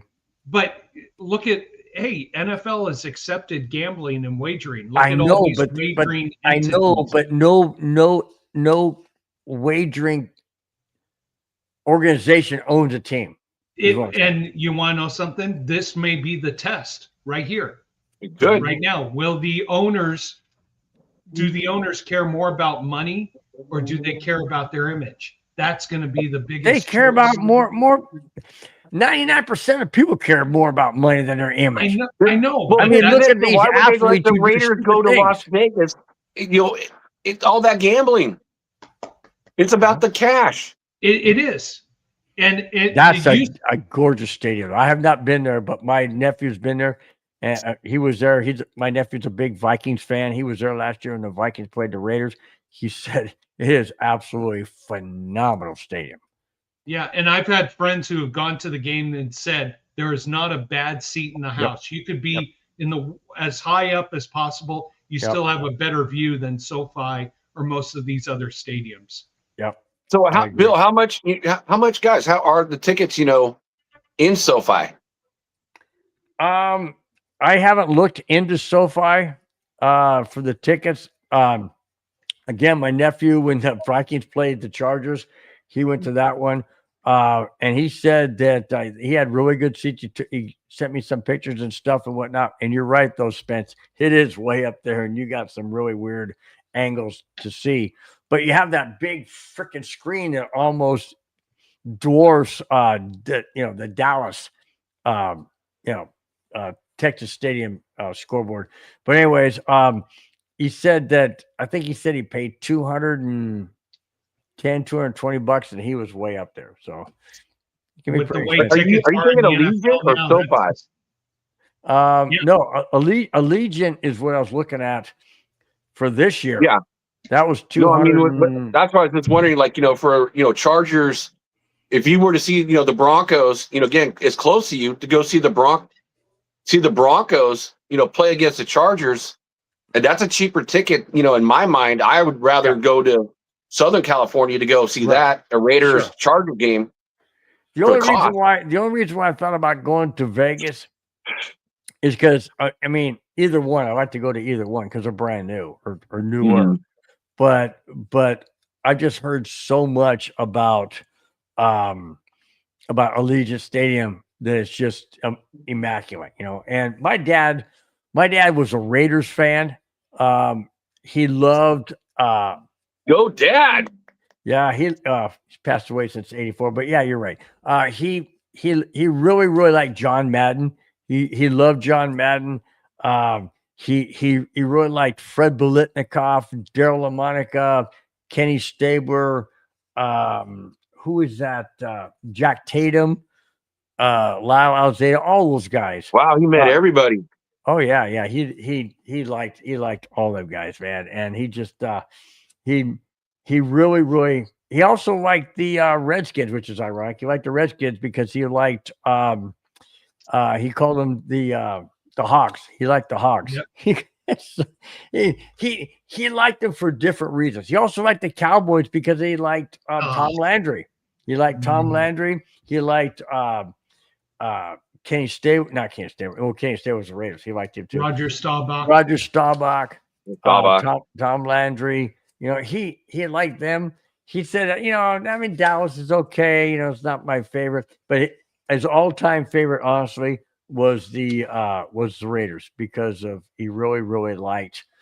He was a California guy. He liked California. He didn't really like the Chargers because he goes, they don't win nothing. I don't really like them. But seriously, that's what he told me. He's still right. He's still right. Yep.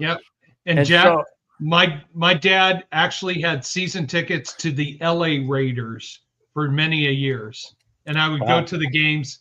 I made the mistake once and only once of wearing an orange shirt. Never did I wear anything orange after that.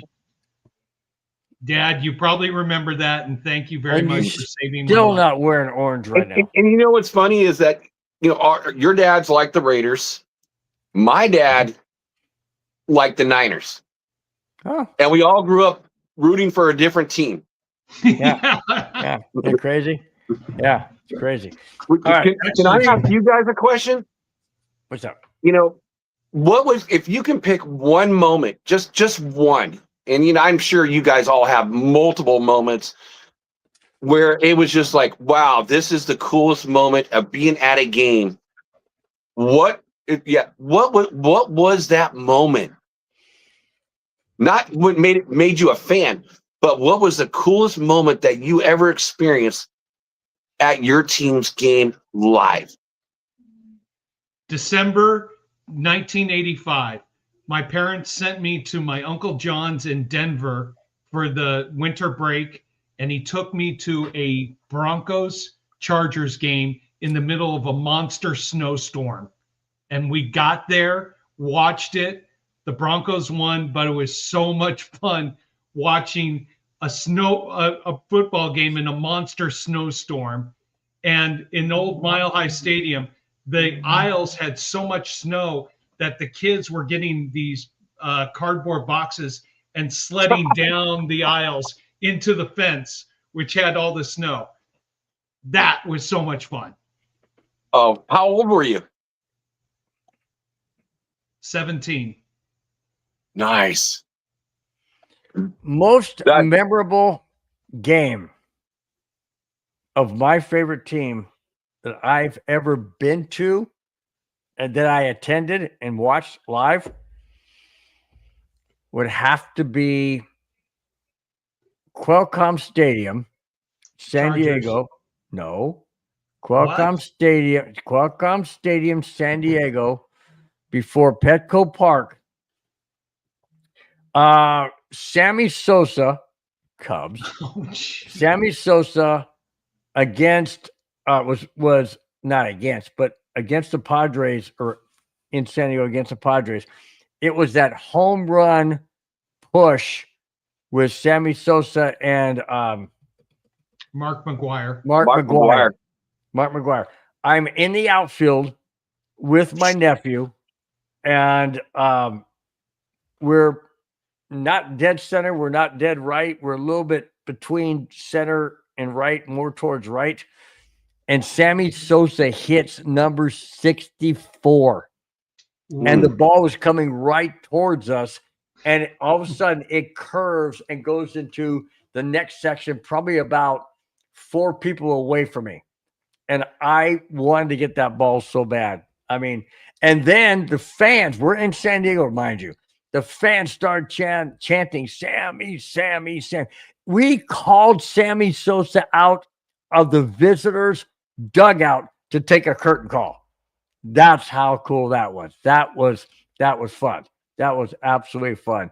But I could only, huh? You know, I wasn't even thinking about baseball. Jeez, now you're making it hard. And you know, and again, hockey. Well, I've already had this conversation with Spence. You know, when on one of your guys' shows with hockey. Yeah. Oh, now. Okay. Were you at the game? Well, just no. It's just again, Wayne Gretzky. You know, this guy right here. If you're talking that, I have to go to the Cubs Cleveland World Series. Yeah. But you're talking attendance. It has to be at the Cubs at the Padres when Sosa hit that 64th home run. And I will say mine was a game that we got destroyed even at. So wow, yeah. So I was at the Raiders Green Bay game after Brett Favre's dad passed away, and he threw as many beers as Spence is going to drink tonight. Oh, 5. He threw 5 touchdowns. So it was like so disgusting. And I was on the east side, and I went up to the clubhouse, and I'm like 21 years old or whatever it was at the time. And I'm like, I'm going to get a beer. I'm at the corner of the bar. And I'm there, you know, waiting, you know, to order a drink. And this guy turns around. He's all, nice to meet you. My name is Cliff. And I look at him like, holy smoly, it's Cliff Branch.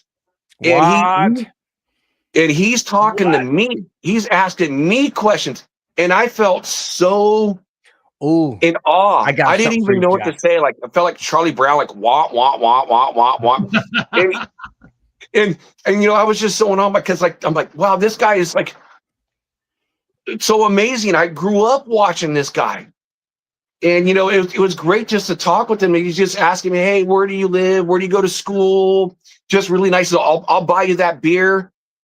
Oh, and wow. it's not like today, like, you know, doing YouTube, like when I met Lester Hayes and I had questions and I would ask question after question because I did not really do that to Cliff, but I did that to Lester because I feel like I missed out on asking this question to Cliff Branch. So yes, on a game that and again, it's kind of a historic game that a lot of people remember because of Brett.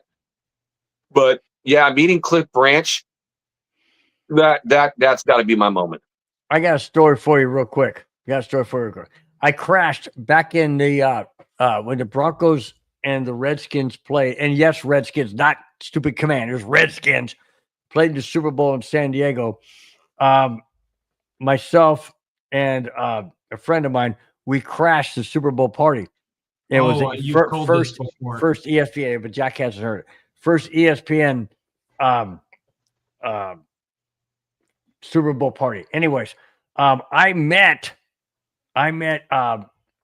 Jim Plunkett. We went up and we took this escalator up, and we're looking through going down the hallways of these hotels and everything. We crashed it, so we're just having fun. But and Jim Plunkett walks by.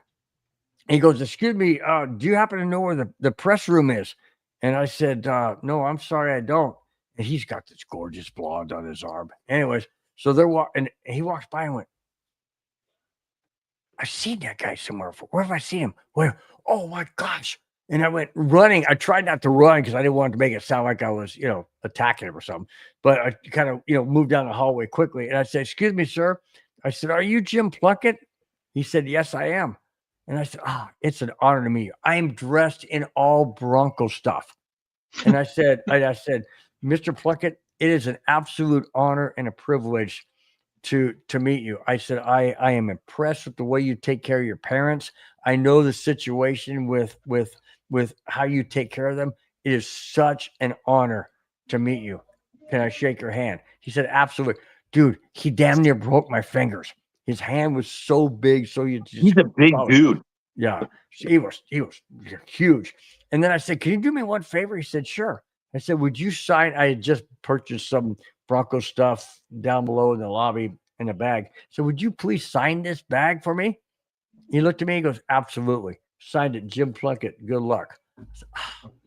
I still have it. I still have it in a chest in the garage. I met him too. I met him too once because he played for Stanford. Again, Northern California. Wow. That's when, one of my teammates, I went to a Nation Valley High. They were good. Battled with De La Salle back in the day. Great college or high school teams. Chris Walsh, who was a teammate, he played on Minnesota with Randy Moss and Chris Carter. He was the number 3 wideout, went to Stanford, and we would go down to the Stanford games to watch him. And I was out in the parking lot, and he's walking by, and as a Raiders fan, I did the same thing. I didn't ask him for any autograph. I just, "Mr. Plunkett, I'm a Raiders fan." I shook his hand. Actually, I probably said more words than Jim, and then after shook hands and walked away versus wah with Cliff, probably didn't even understand what I said. Oh, wah. But yeah, that was a cool moment. Yeah, that was great. So how about what about Spence? So what about another moment, but maybe not football? Two? Got two. So my parents got me World Series tickets to the Kurt Gibson home run game. My parents. That was the game I met Jim Plunkett. I was in that parking lot. My good friend, who's unfortunately no longer with us, guys are leaving me out of this conversation. We're 2 rows up and over toward the bullpen where the ball landed by Kurt Gibson. You see us as the ball is coming down. You can kind of see us there. My parents wanted to have the big field level seats. They was like, "Oh, you guys take the outfield seats," and we had so much fun. That is the premium moment for baseball. For hockey, you're going to love this one. First ever sporting event my dad takes me to is a LA Kings playoff game in 1976 against the Boston Bruins. And I'm 7 years old, and we're like 2 rows from the glass. And as a kid, they're playing and everything. I get up and I start banging on the glass. And everybody's like, "Don't stop doing it." Marcel Dion scores a goal, and he and the triple line all come over to the glass and start banging on it with me. Start banging on it, and I come down and I bang on it. They're pointing at me.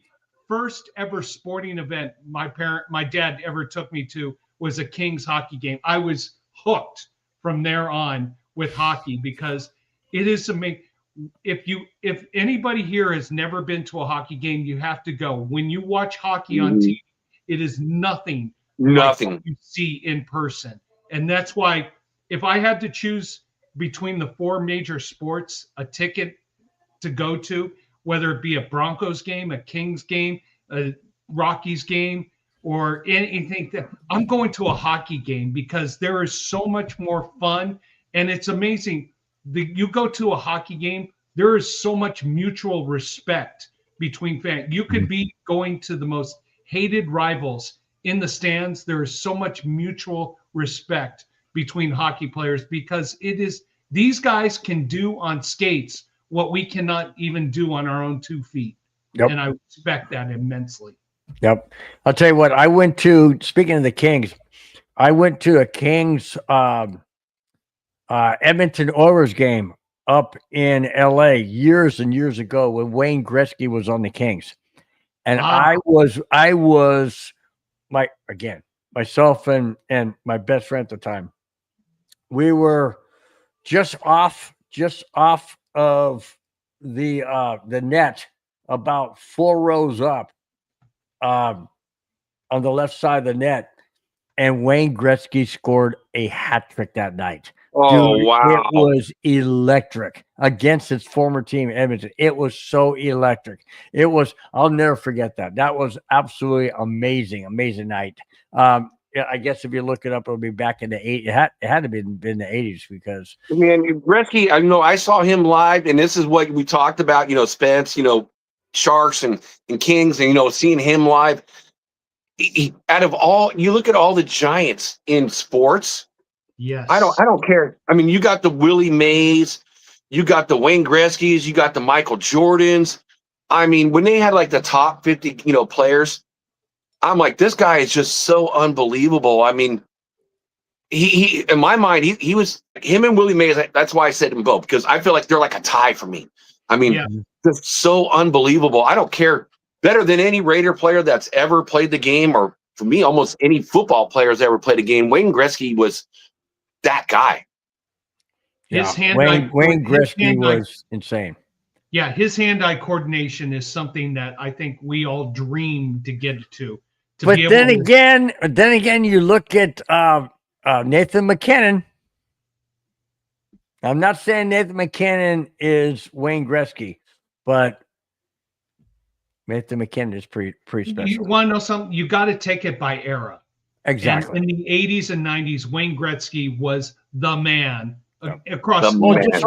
Just like Michael Jordan in basketball, or Kobe Bryant, the late Kobe Bryant in basketball. I mean, you're right. You have to look at generations. You have to look at eras, because you cannot combine apples and oranges. It doesn't work. Yeah, and because what we saw in the 80s and the 90s is probably being supplanted now in the 2020s and beyond. But technology is advanced too, so they've got different ways of getting in shape and analytics and all that kind of stuff. Hey, Vic, better late than never. Oh, Vic, what is up, dude? What is up, my friend? Glad to see you. I'll be right back. Just keep my seat warm over here. Again, I'm on beer number 5, so it's time to. If there's one thing though, get that out. Jack, you don't understand about this show. If you actually leave, you can't come back. No, stop that. I ain't gonna pee my pants, so. Hey, just do what who's that Bronco that did that? Schlereth. Just do what Schlereth did. Oh no, I ain't doing a Mark Schlereth. Yellow snow. Yellow snow. Yellow snow. All right, I'll be back 2 minutes.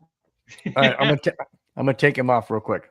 No, this is so. You want to know something? This is so much fun, and while I enjoy just you and I immensely, it would be nice to get other people from the chat. You know what?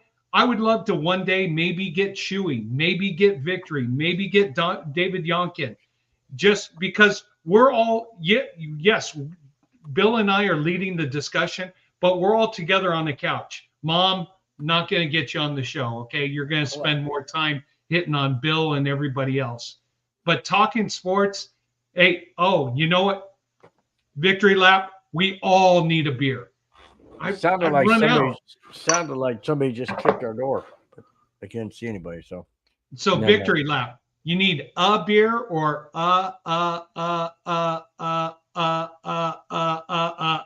beer.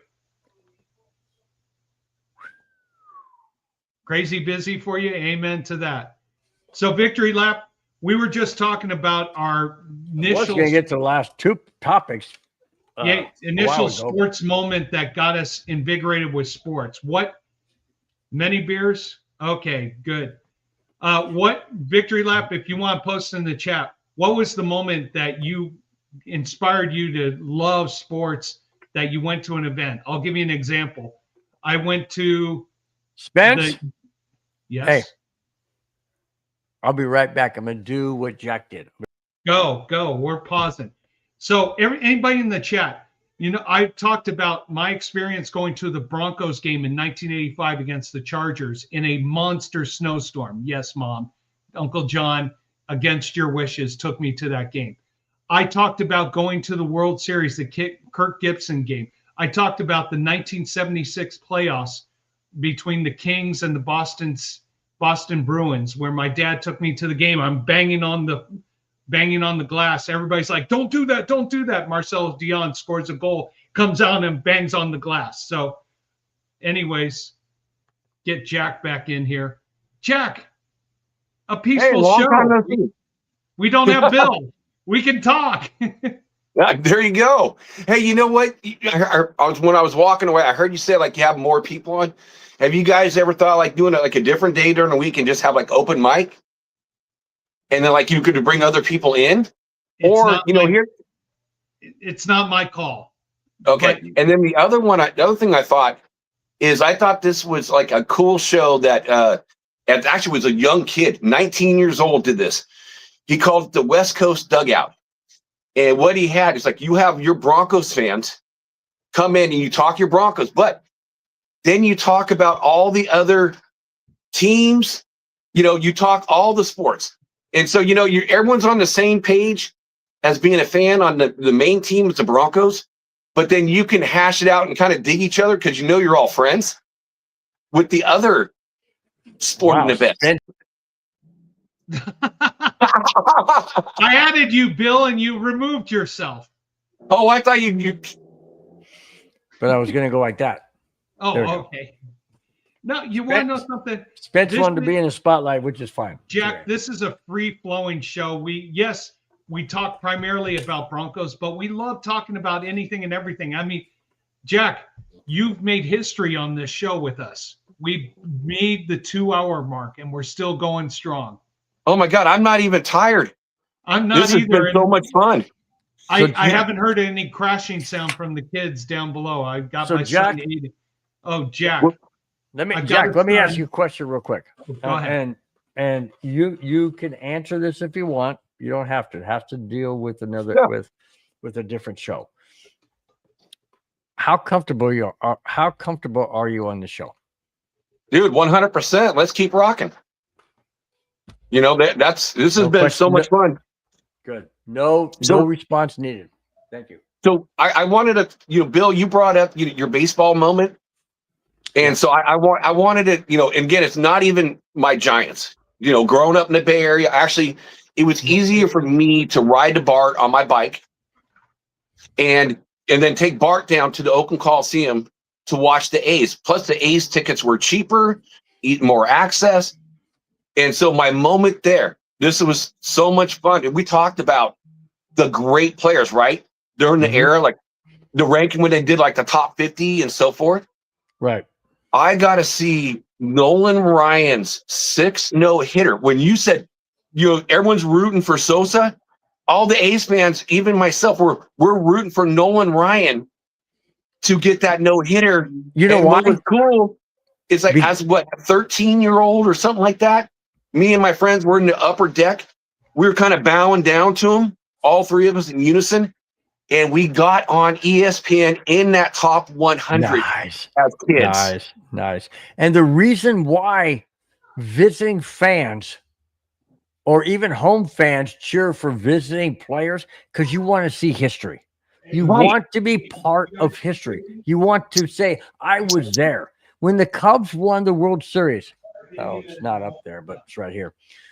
When the Cubs won the World Series in 2016, I had tears. I had tears coming down because I literally thought of all those people, 108 years of people who did not see what I was able to see and what I was Right. able to witness and what I was able to feel and the emotion.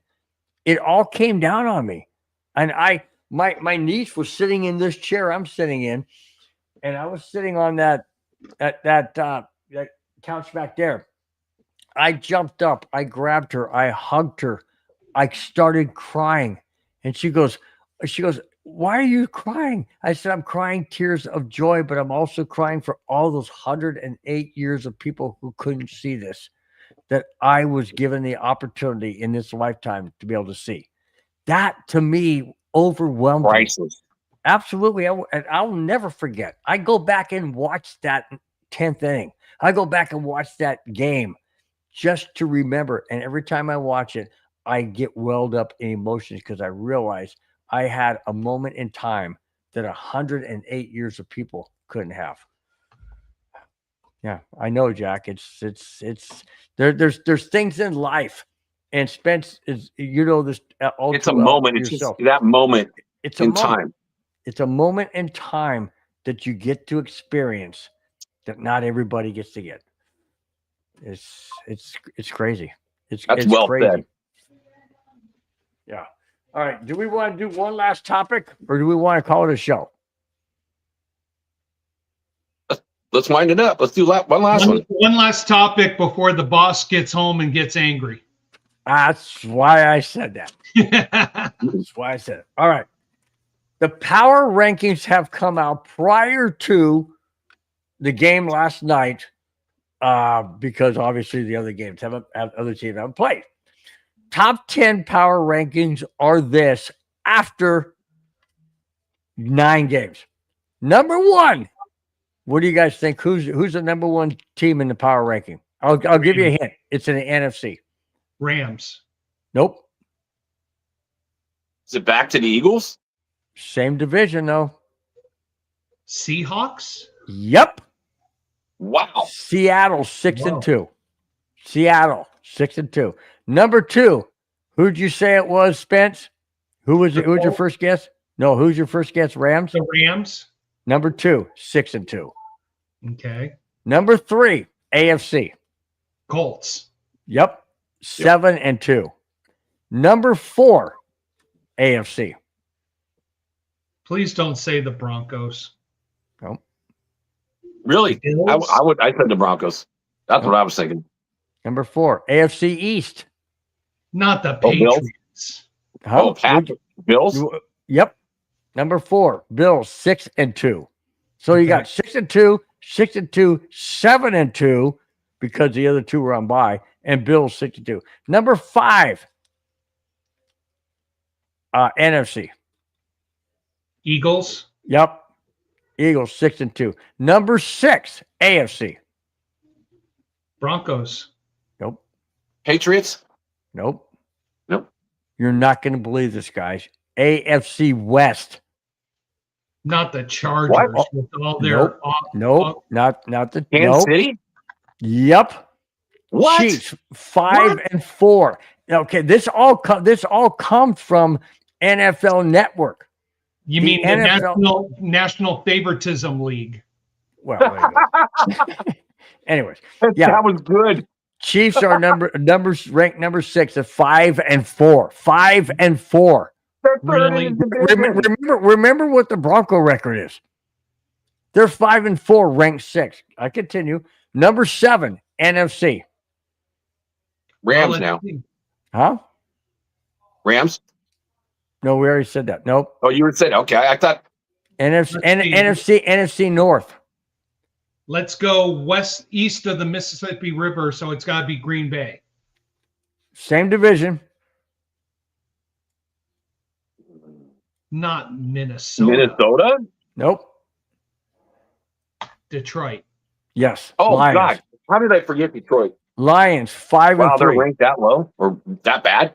Number 7, 5-3. Number 8, NFC South, Florida. Gotta be the Buccaneers. Bingo. 6-2. 6-2 is behind the Lions at 5-3. Go figure. All right. Number 9, AFC. It's got to be our Broncos. It's got to be your Broncos. Yep. Broncos 7-2 are behind the 6-2 Seattle, 6-2 Rams, 7-2 Colts, although we lost to them. Okay. 6-2 Bills, 6-2 Eagles, 5-4 Chiefs, 5-3 Lions, 6-2 Buccaneers, and then us. Are you kidding me? Seriously? So it has to be because of our offense. It has to be. It has to be. Here's how I rank the top 5. I had the Rams as number 1. I think they're on a roll right now that you can't beat. To try to go against them and win. They're as complete a full team right now. Number 2, I've got the Colts. I think they're strong. They're a complete team. Number 3, I have the Bills. Now, yes, they've had 2 losses, ugly losses that they shouldn't have had, but I still think they're as complete a team as possible. Number 4, I got the Eagles. They're the Super Bowl champs. Then I have our Broncos at number 5. How the Chiefs at 5-4 are ranked ahead of us, it's a national favoritism league. That's what I think. Jack? Oh man, in all honesty, it's like as my team ranks at the bottom, if we went the opposite direction, I kind of give the fingers to all the teams that are doing well because it sucks. But give me 1 second. I cannot believe again the Lions were ranked that bad too. And I know they're 5-3, but I hate to say this, but right now I really like the Colts. I really like the Colts. I mean, that offensive line is stout. They got a great running back. So I'm gonna go with those guys right now. And I'll be honest with you, I got your team. I said your team is better. I think the defense was better even before the season started, based on all the players that the Eagles lost. And I never expected the Bo Nix to be this Bo Nix. I expected Bo Nix of last year. So actually I have you guys number 2. That's why I never pick against you. The Eagles, they got lucky. They were pulling off the Patrick Mahomes stuff, block field goals, block punch, running it down for a touchdown.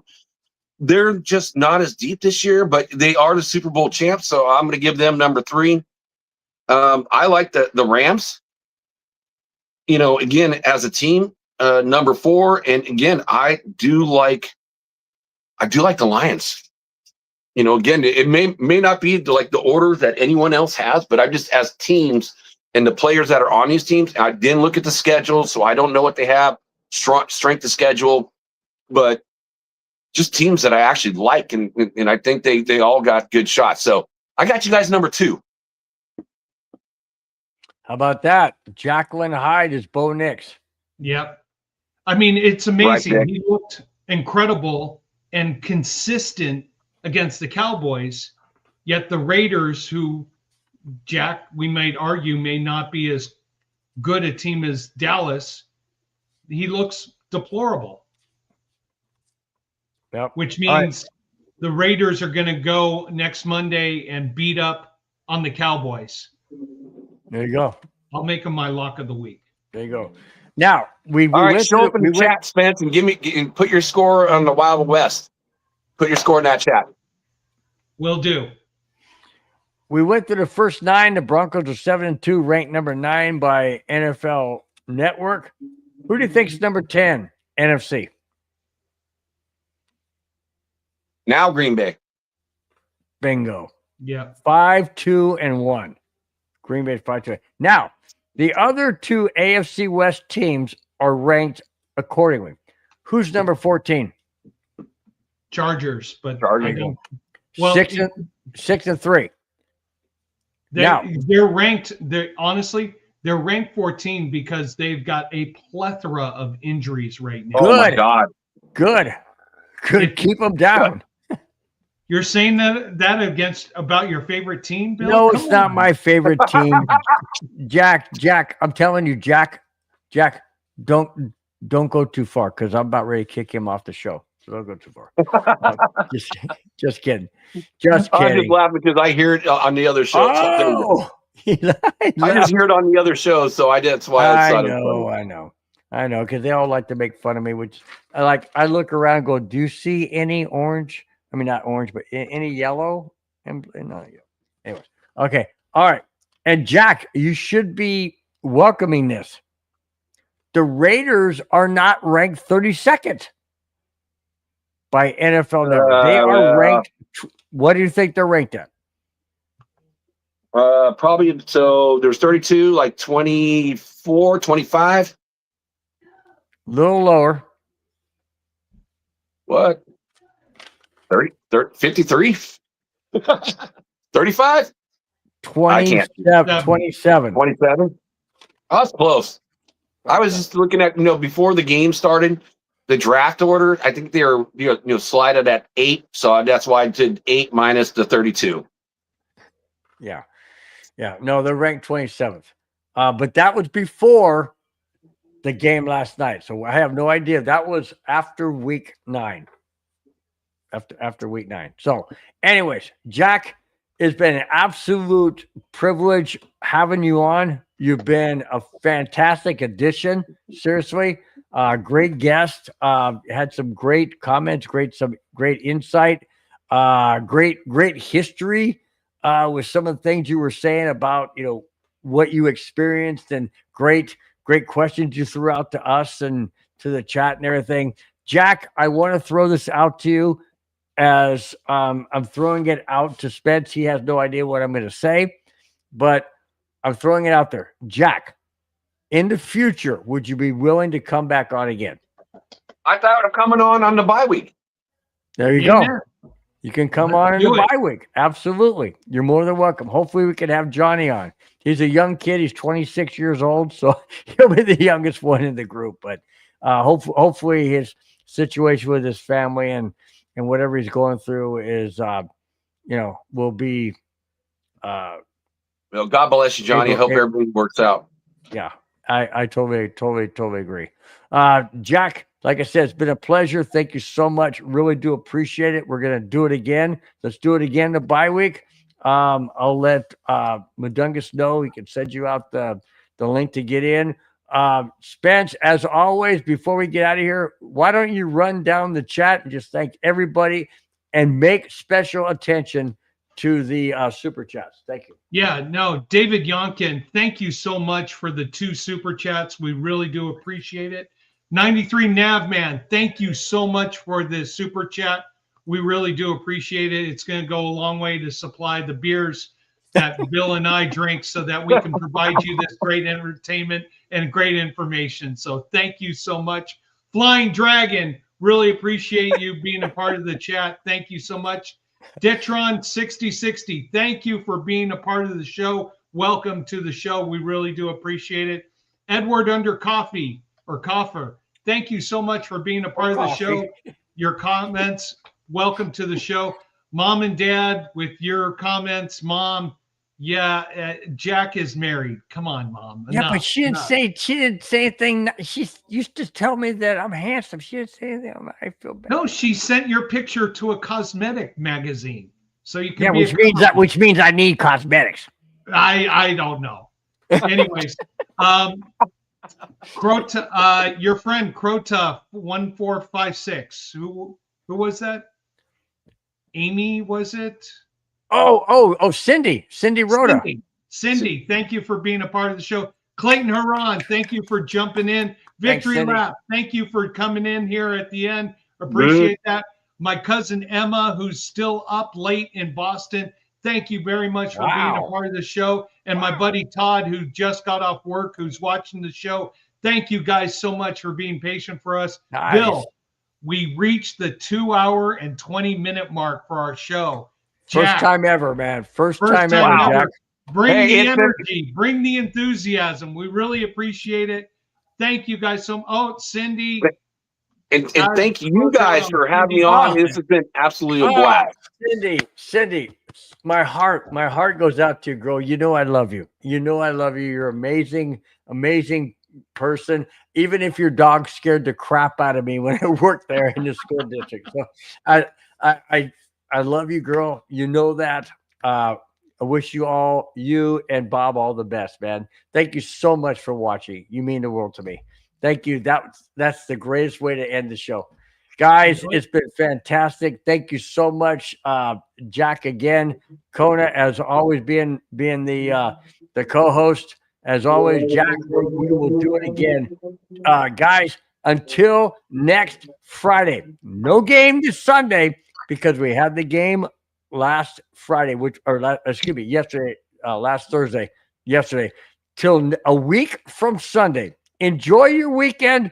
Whatever you guys may do, we will talk to you next Friday. Till then, guys, have a fantastic weekend. Jack, once again, thanks for being on the show. No, thank you guys. Fast lane when I pass in the street, bag of money in the passenger seat. Tempo's been asking for me on the road from the west to the east. Way up, I might never come down, cause the coast's racking up the flame out.